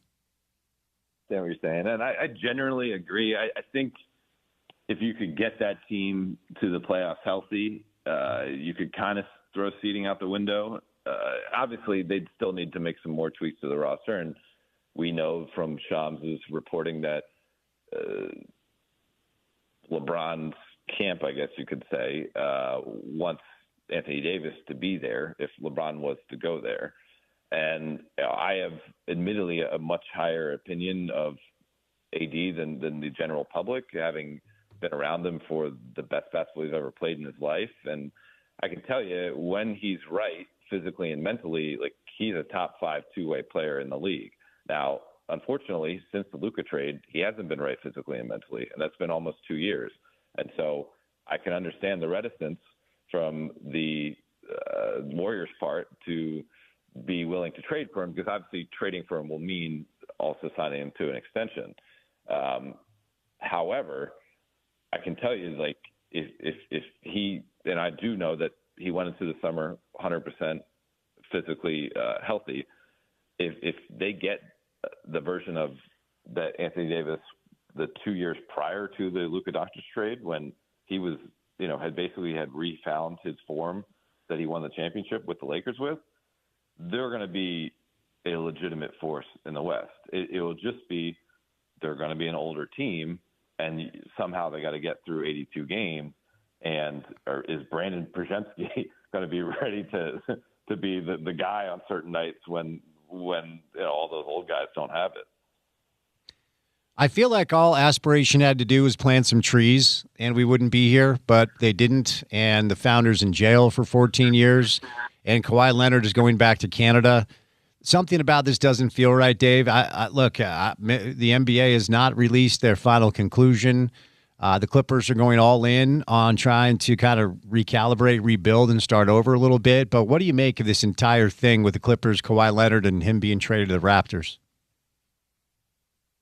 Bizarre, because, and you're right to term it, the NBA hasn't released their final findings. The NBA has tried to skirt responsibility for the final findings by saying, well, we've hired an outside firm and we aren't interfering in their process. Now, to me, that's a pretty weak way of getting out of the responsibility of meting out some sort of punishment for whatever that scenario or situation actually was with Kawhi Leonard. I am looking forward to hearing Bobby Webster or whomever is going to speak on Toronto's behalf to explain what level of risk that they feel like they're taking on in that trade. Because you have to imagine part of the Clippers' motivation in trading him was not knowing whether he'd be available to play for them after the league's kind of decision is made. So it's a strange one. I am like a fan of kind of these nomadic players who are truly great players to have a chance to get their just due at the end of their career. And obviously going back to the place where he won a championship, the Toronto fans, I think would embrace him. And, that was a great time in Toronto sports history, if the investigation doesn't lead anywhere.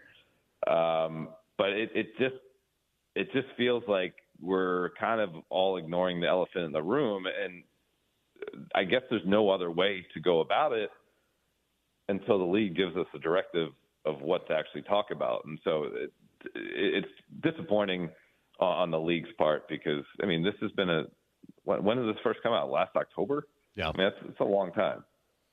All right, moving over to the Jaylen Brown stuff. And look, first of all, can we all just leave Bobby Marks alone, please? Leave this gentle, kind man alone, okay? Now, this is where I get a little bit irritated with the analytical stuff, which I use and I like and I get it. I just really like Jaylen Brown, and I don't understand why Boston will want to move on from him. I get that he was part of Giannis. It was Giannis. Everyone's going to want to kick the tires to try to acquire Giannis. And, oh, by the way, are your feelings hurt? How's $60 million in a max deal the rest of the way? Like, I never bought the whole, like, they had to move him. But I am stunned that this is what they got in return. Is this kind of a commentary on maybe analytical people being right about the way he's viewed around the league? Well, I mean, I'm glad that you have esteem for Bobby too. He's one of my favorite colleagues I've ever worked with. And listen, our job is to talk to people and people talk to us under the kind of protection of anonymity, because that's kind of just how information flows in this league. Now, Bobby's personal opinion when he shared that anecdote was, no way, you're crazy. But still, an analytical person told him that whatever numbers he was looking at deemed him the seventh best player on the team. Brian Windhorst reported the other day that he spoke to people within the Celtics, and when Jaylen Brown was getting some attention for a potential MVP campaign, people within the building for the Celtics kind of smirked, because the people in the know with that team felt that Derek White was their team MVP. So, like, I don't know, is there some level of Jaylen Brown being a hyper online person who is branding himself and has continued to brand himself, and that's totally well within the rights of an athlete in in 2026. Can it rub some people the wrong way when you act that way? Like, I think both can be true. It can be totally okay and well within a player's right, but it might not be well received completely in a team structure. And to me, that's kind of the thing that has to be connecting the dot from the information that we've heard from the other reporting, that's part of the impetus here, that for whatever reason, the Celtics didn't believe that Jaylen Brown fit with their team structure as well as he had in the past. And they were willing to take back less talent in order to change up that team dynamic. And listen, I think Philadelphia, it's a tremendous trade, and they're going to get as motivated a player as you can imagine. And especially when you have someone like, you had basically two questionable contracts on your books that you didn't know Paul George would be able to continue to perform. He had a nice playoffs, but you didn't know. And then obviously Joel Embiid they should take off the number from his jersey and just put a question mark, because we never know if he's going to be able to play or not. So to be able to know you're dealing with that variable Embiid, and you put in a top 5 two-way player who's in the prime of his career, and you know that you have some young guns beside him, like, great trade for Philadelphia. But I'm not going to just bury Boston because, one, Brad Stevens has a tremendous track record, and two, I would think that they probably have a plan for those 2 first-round picks that they got, because it's not like they're going into a rebuild. They are trying to give Jason Tatum, post-Achilles, a chance to win another championship. Tim Hardaway Sr. is saying that his son cannot use his number 10 retired number. My question for you, Dave, is when Spence David Andrews McMiniman is 18 years old, would you allow him to use the number you wore? I found that to be pretty bizarre. Yeah, wild. Yeah, of course I would. I don't know. I didn't quite get it. I don't know the interpersonal dynamics between Tim Hardaway Sr. and Jr. I know when Jr. played for the Mavericks, I saw his father at several games, and the Lakers played them on Christmas Day a few years back, and Tim Hardaway Sr. was in the building, and I had a nice chat with him. So, it showed that he was around his son for the holidays. I mean, maybe there's some level of protection. Like, I don't want you to have to live up to my Heat legacy, but, he was a very good player for the Heat, but not like he was winning championships. So, yeah, I just found it to be strange. So, just to be clear, you did just agree to name your firstborn son after me? Yeah, well, I mean, I think that would mean that part of his dowry or whatever's bequeath to him would be palatial estate in Salt Lake City that you'd be part of your will. So if that's like the deal, then yeah, maybe we could talk about it. We can work something out. You should know that my name is literally Spencer David Checketts, so there's that. Oh, there we go. Okay, I didn't know that Dave was middle name. Dave, you are the man. Have a great weekend. Happy 4th, okay? Yep, happy 4th. All right, Dave McMiniman. Some good stuff there on the process that landed Walker Kessler in Los Angeles to play for the LA Lakers. All right, we're going to catch a quick break. Coming up on the other side, the PGA Tour is at the John Deere. We have 2 local players in the top 5. We'll tell you who they are. And bring in Paul Pugmire. Little sports court. That's time for the 5 o'clock hour. We'll say goodnight at 6 on ESPN 700.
Spain beat Austria 3-0 earlier today. They advanced to the round of 16.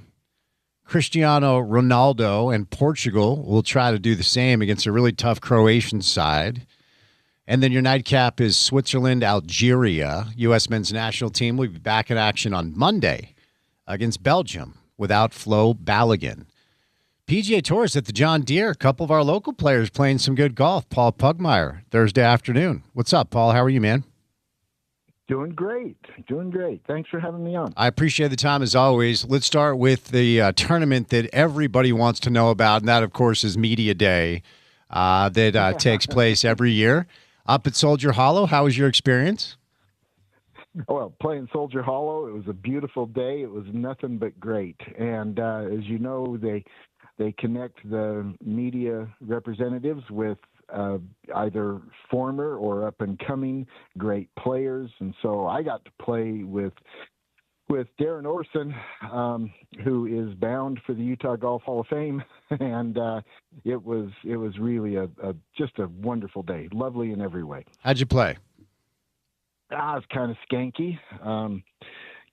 Left a bunch out there, Spence, and did not come away with a trophy this year. However, I really like that the media day was won by Wesley Ruff.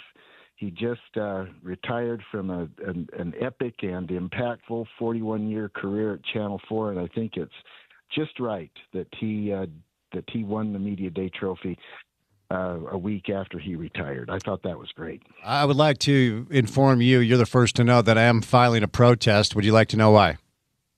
Yes, please.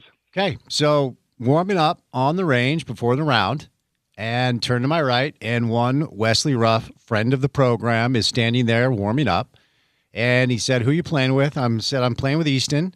And then we're going to try to find a couple of people didn't show up, so we're going to try to find some people to play with. I said, "Who did you play with? Or who are you playing with?" And he said, "Randy," and I think Mike. And he said, it's good to play with your friends because it makes it easier to cheat. Okay. So, Paul. Okay, well, now we know. I am officially filing a protest against Wesley Ruff, who admitted to me prior to the round he played, in which he held a trophy afterwards, that his plan was to cheat because he was playing with his friends. I think you should file a protest, and I'm looking forward to his defense, which likely will be, I haven't said anything serious about this for 40 years. Why would I start now? But we'll see. I want to see this play out. So, Easton Folster, if you are listening, a protest has been filed. I did not play well enough to win the trophy anyway. You know what? I'll tell you what it is, Paul. And this is the deal that I run into every round. It's 1 or 2 holes. That's what it is, man. Yeah. It's like I was playing some pretty good golf. I was, I think, 4 over through like 13, and then I just went triple. I think I was then I went triple double, and then I was just done from there. It's like 1 or 2 rounds every 1 or 2 holes every single round. Okay, let's talk about this for a minute. Please do. Everybody, most everybody, most of the time will get into trouble somewhere along the line. You're exactly right. A blow-up hole is a very common thing, or 2 or 3. When you get into trouble, accept it. Take your medicine. Go sideways, back to cut grass, and play for a bogey. And make bogey your par for that hole. Make keeping a 7 off the card your goal for that hole, and it will make a difference in your ultimate score so quick. And it is a hard thing to do. I totally get this, especially those of us who grew up watching great recovery artists like Seve Ballesteros and Tiger Woods. They would get themselves into trouble, and then they'd hit it through a 2-foot wide gap in the tree, or Tiger would go down on his knees at Austin, if you remember that shot, and hit one from under a bush from his knees.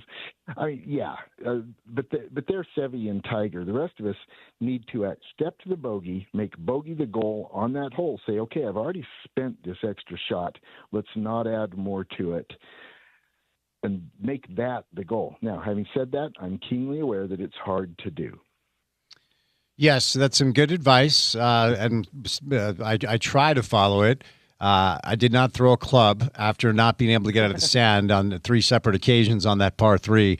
But it's a really cool golf course, Paul. So let's talk about the history of the course and, of course, the history of this great tournament that's starting this weekend. Yeah, so the great tournament, of course, is the State Am, and I want to come back to that in a minute. State Am at Soldier Hollow immediately evokes history. So this golf course, Soldier Hollow, there's actually 36 holes there, 2 golf courses, the silver and the gold. And if you're thinking that had an Olympic ring to it, tell him what he won, Johnny. It was designed at a time when Utah was preparing for the Olympics. And it ended up, the state of Utah was designing it, and the state of Utah Parks Department still owns and operates it. But the USGA got involved because a group of promoters saying, hey, we've got the Olympics coming, let's go big in golf as well. And they convinced the USGA to bring what is so far the only USGA national championship ever to come to Utah, and that was the Pub Links Championship. The Pub Links the Public Links Championship, or Pub Links for short, has since been discontinued, but it was a major USGA championship for 40, 50 years, and it came to the state of Utah, came to Midway at Soldier Hollow in 2012. And so the USGA had a hand in designing this course and did so with the intent of it being a championship hosting venue. And so it has been just such a great test and such a great venue for State Am championships ever since, because it was designed that way from the beginning. And so this will be the 8th State Am for the men that has been held there. There's also been a women's State Am held there as well. But let's just talk real briefly about people who have won there. So won a State Am at Soldier Hollow: Tony Finau, Dan Horner, Cole Ogden, Preston Summerhays, Zach Jones. And if you're thinking, hey, these are names I know, you're right, because these are among the very best of the best in Utah golf.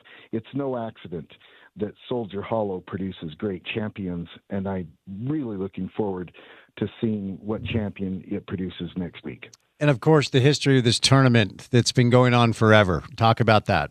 It is seriously the longest continuously running golf tournament in the world. Now, what that means, of course, is that many others shut down for world wars, for the First World War, the Second World War, and that, of course, includes the British Open or the Open Championship. But for a variety of different reasons at different times, the Utah State Am never did shut down, and this will be the 126th consecutive playing of the Utah State Am. It is the longest continuously running golf tournament in the world.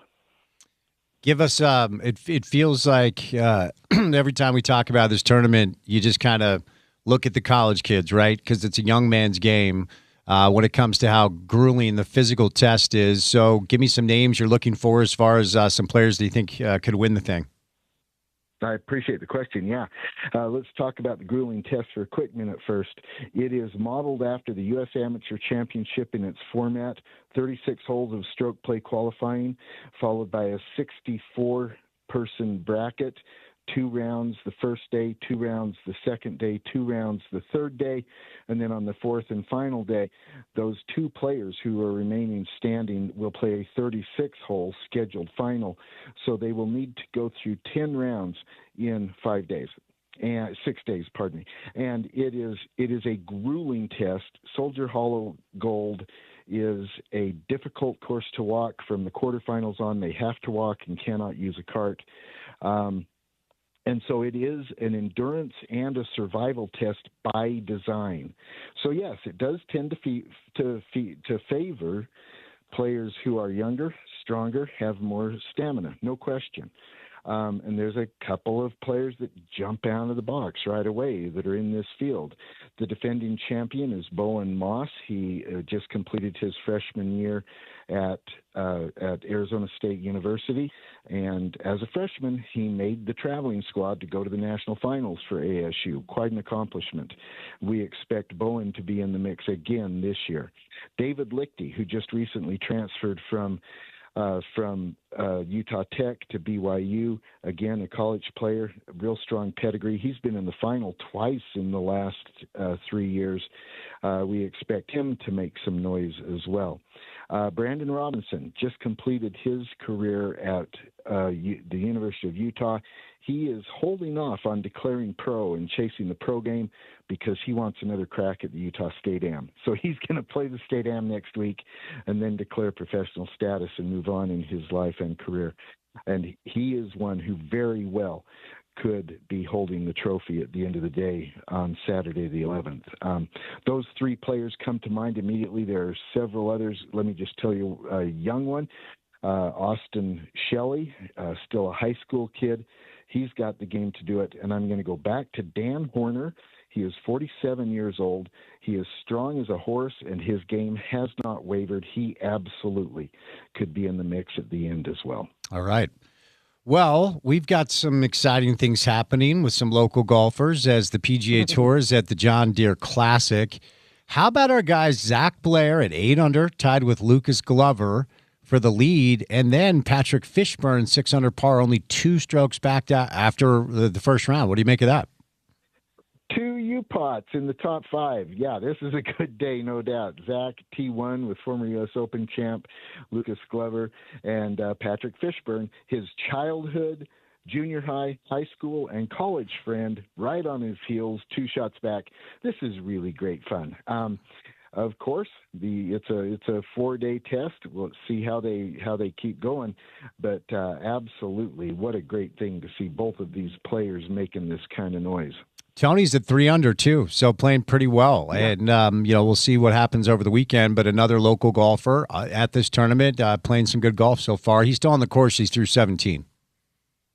Yeah, let's have him birdie 18, and then he'll just be 3 back. That'd be right. I'd like that. That would be nice.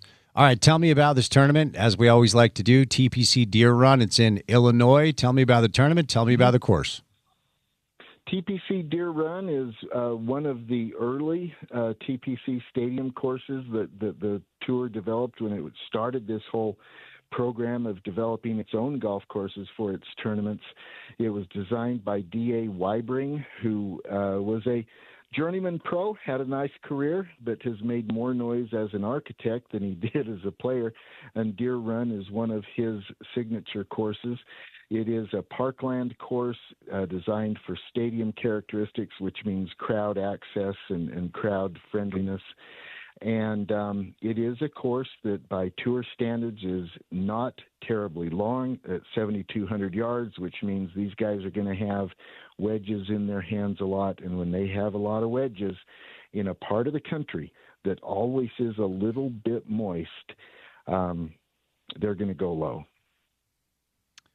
I wanted to ask you about a story that came out because we continue to discuss really how this sport and how the tour itself has blown up in popularity. I'm going to read you the headline. I never thought I'd read this headline. NBC bumps Yankees Red Sox to stick with golf tournament. It's wild, Paul. Yeah. That's wild. I know. Isn't that great fun? I'm a little surprised by that as well. Perhaps that speaks to how poorly the Red Sox are playing this year, and the fact that Aaron Judge is injured, so he's not a draw right now. He's on the bench. Maybe, I'm speculating, but yeah, I saw that and I thought that is really cool. People are paying attention to golf. They didn't bump it for the Masters. They bumped it for the Travelers Championship, Paul. Well, come on. The Travelers was a fun tournament this year. You had Scotty. You had Hovland. It was a gas, man. What'd you make of Hovland being able to beat Scotty there on after they had to bump it to Monday? Go Hovland. I was really pleased to see that, and I'm a big Scotty fan.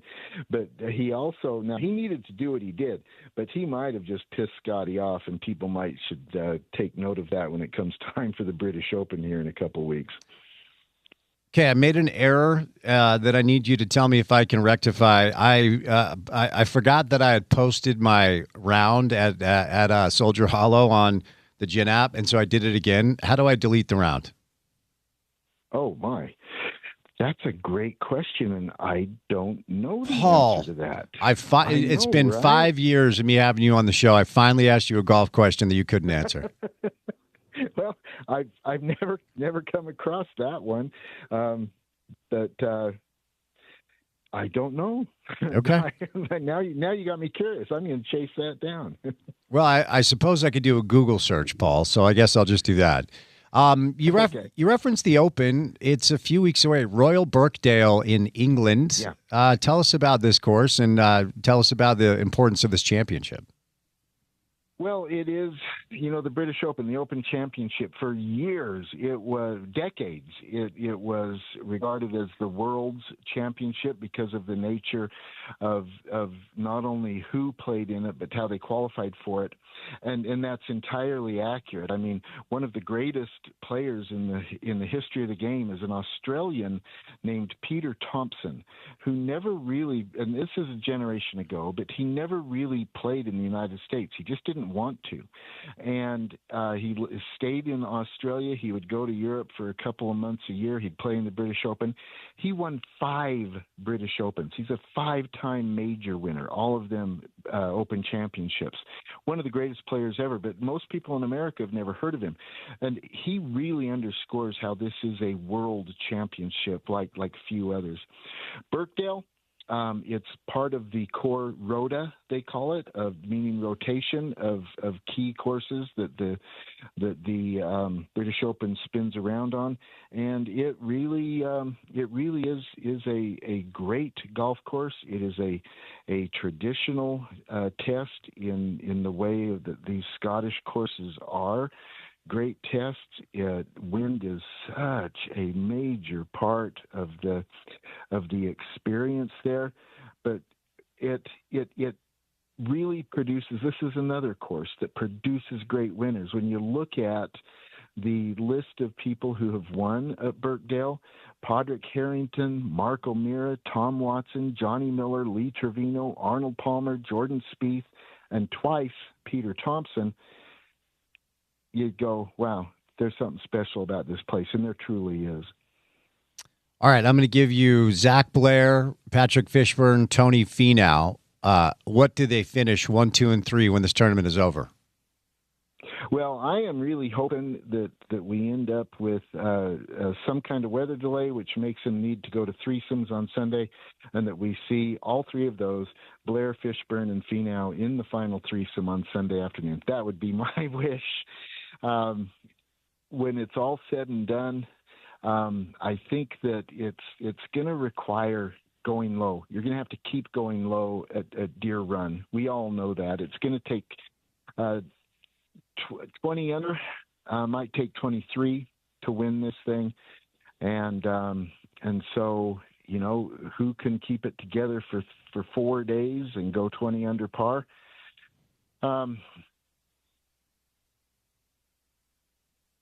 I'm going to go with Zach Blair. And then who?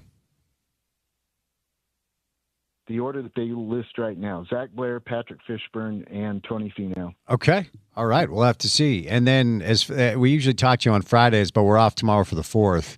Is it even possible with a course like this, a tourney like this, to talk about the number of golfers you think can actually win the thing?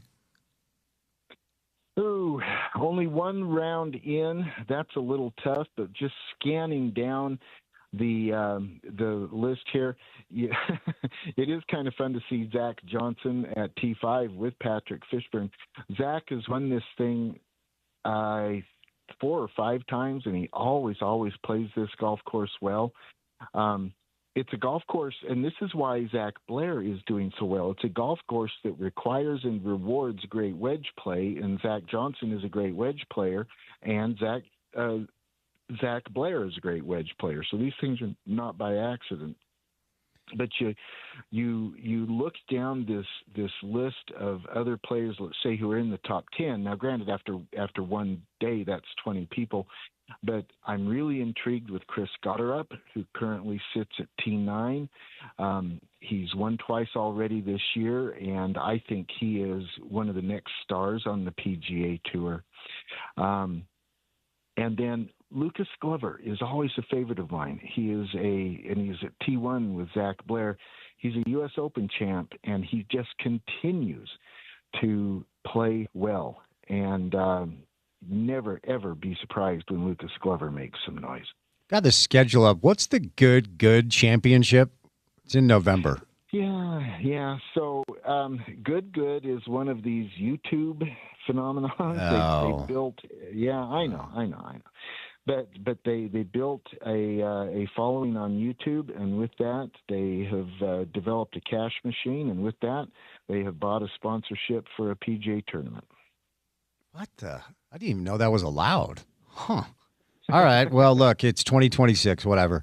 The President's Cup. It's not a Ryder Cup year, but it is a President's Cup year. Tell us about this, and can we expect to see the U.S. compete better than they have in the past little bit? Well, the President's Cup always does really well the U.S. always does really well in the President's Cup.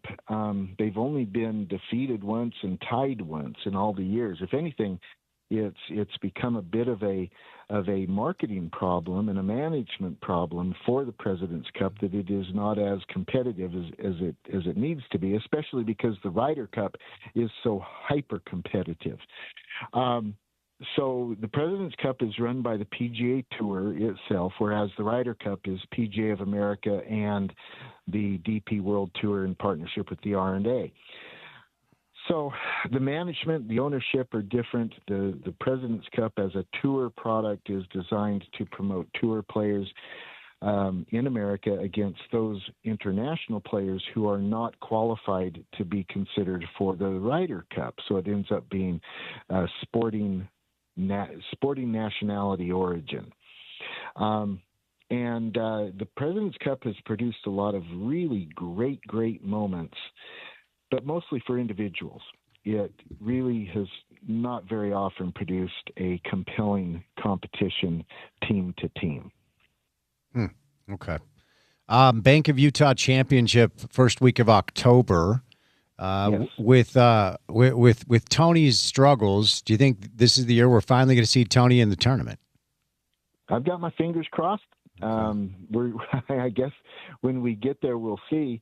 One thing that we know is that this tournament is designed for this at this time of year in what's called the Fall Series. They're designed for players who need to improve their position in the FedEx point standings. Well, Tony's currently at 77, and you need to be in the top 70, and so.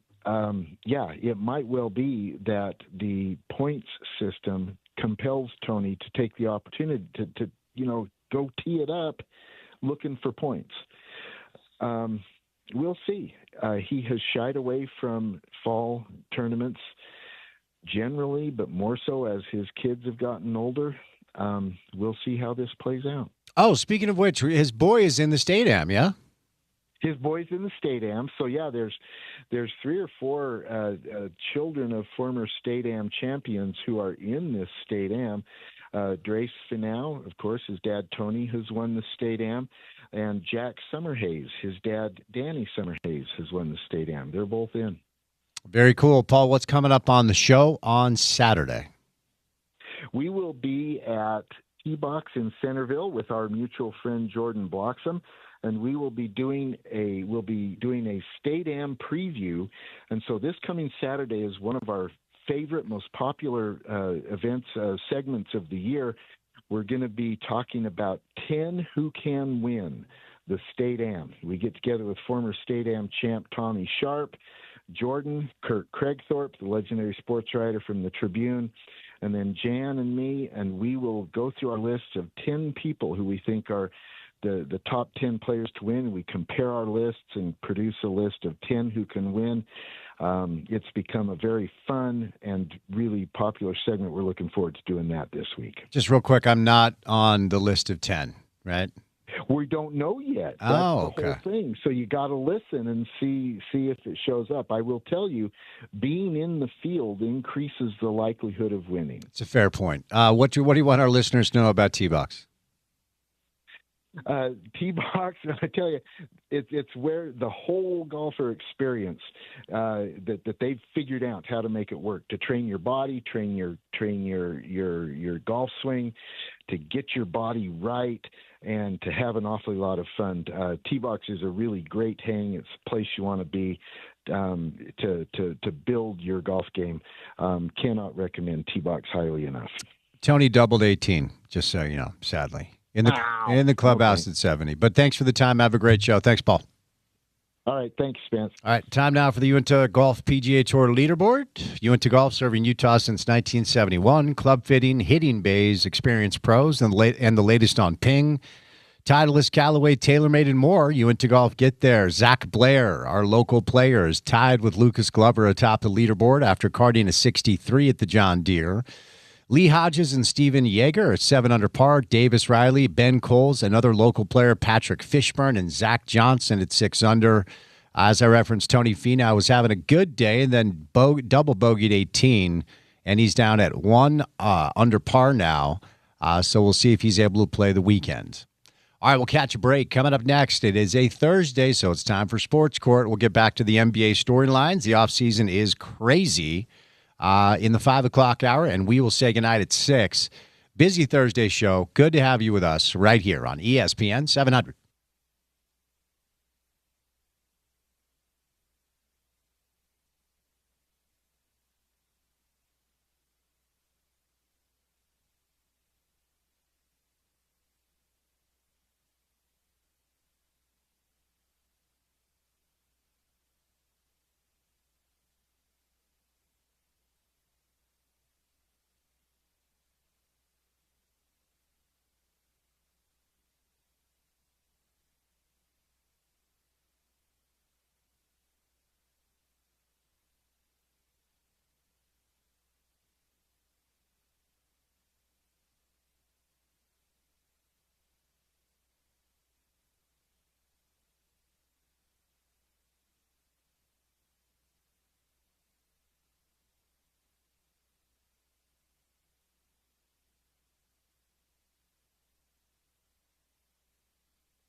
Thursday's show means Sports Court with our friends from Handy and Handy.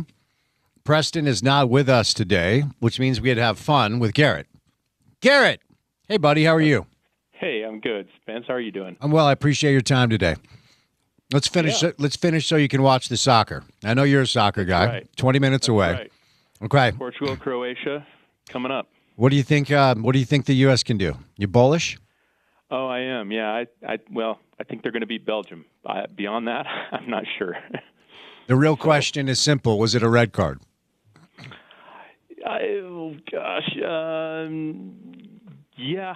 Oh, wow. I've rewatched it a few more times, but the problem is watching it in slow motion, right?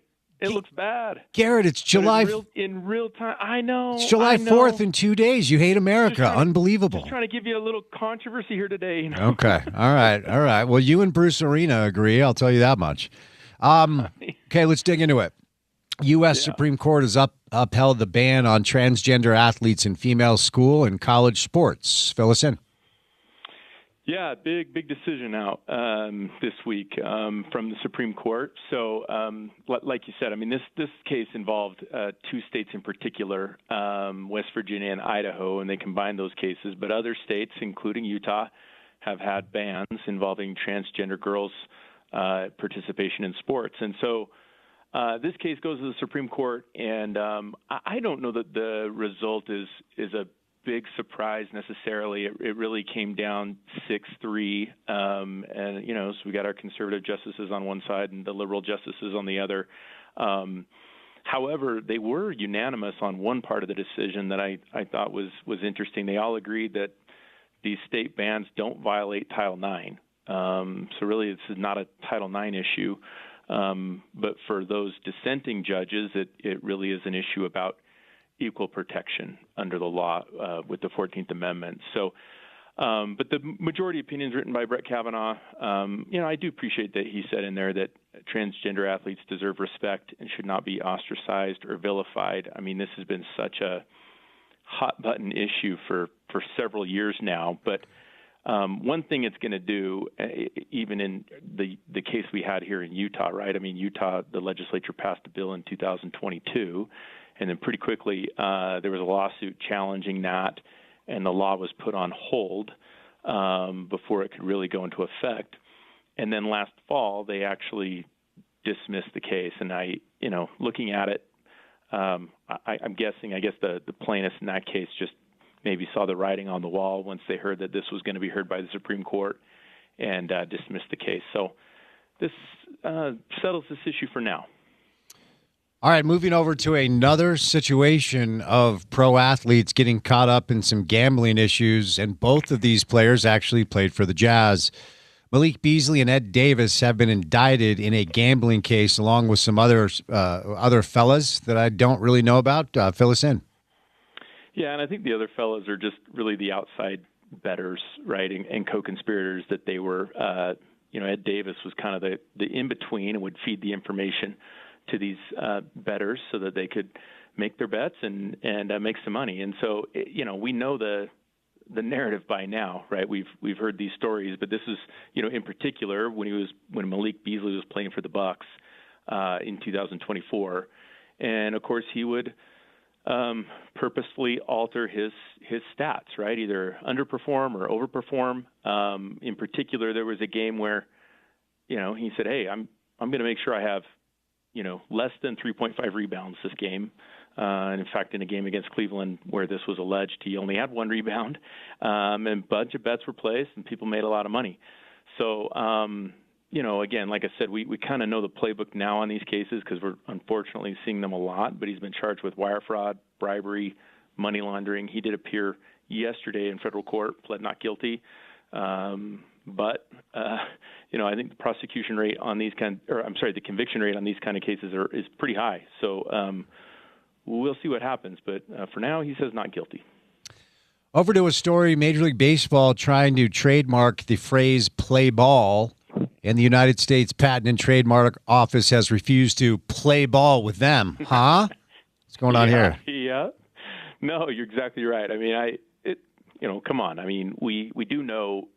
I guess, if you think about it. Play ball has roots in baseball. That's where that term comes from. But it really is a phrase that has, gone way beyond just baseball, and we use it a lot in everyday kind of language, kind of like you just did. It's a perfect example, and part of the reason why the U.S. Patent and Trademark Office said, no, we're not going to give you a trademark on play ball. It's just way too generic and part of the common, everyday parlance. And so the term just doesn't have and legally what it needs is an exclusive association with baseball, and it doesn't.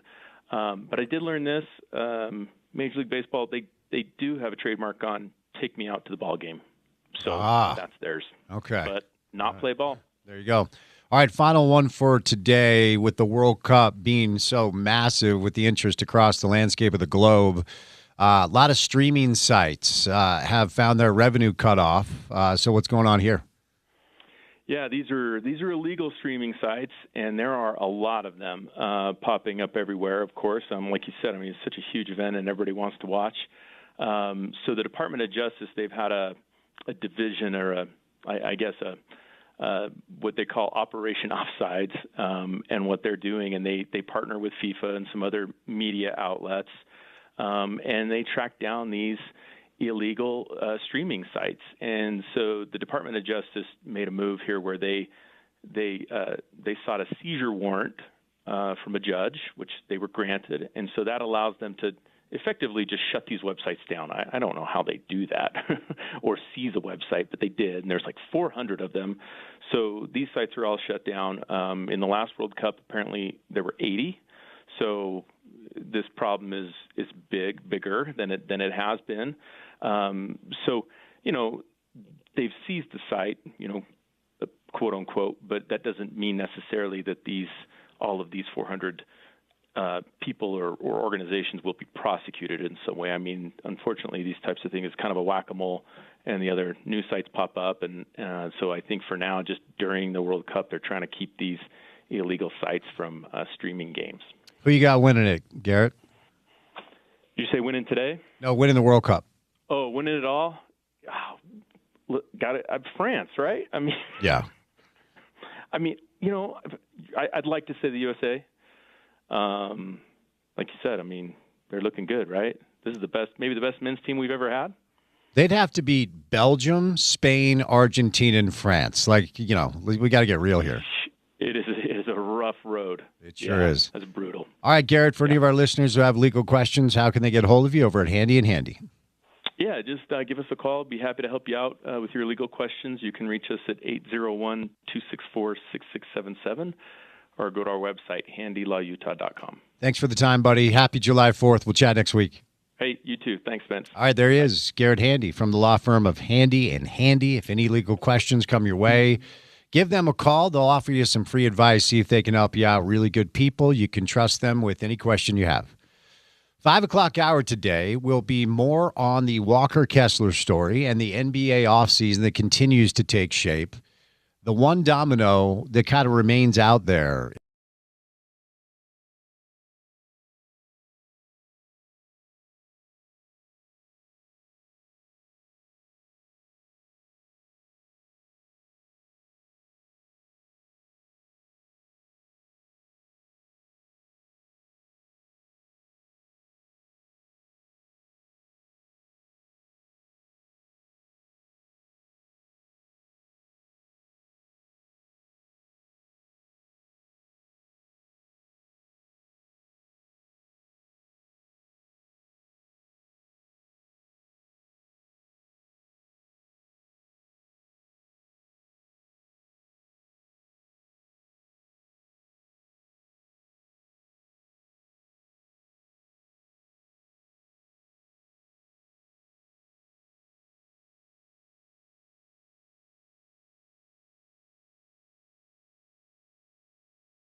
Again, LeBron wants to go to a team that has good players.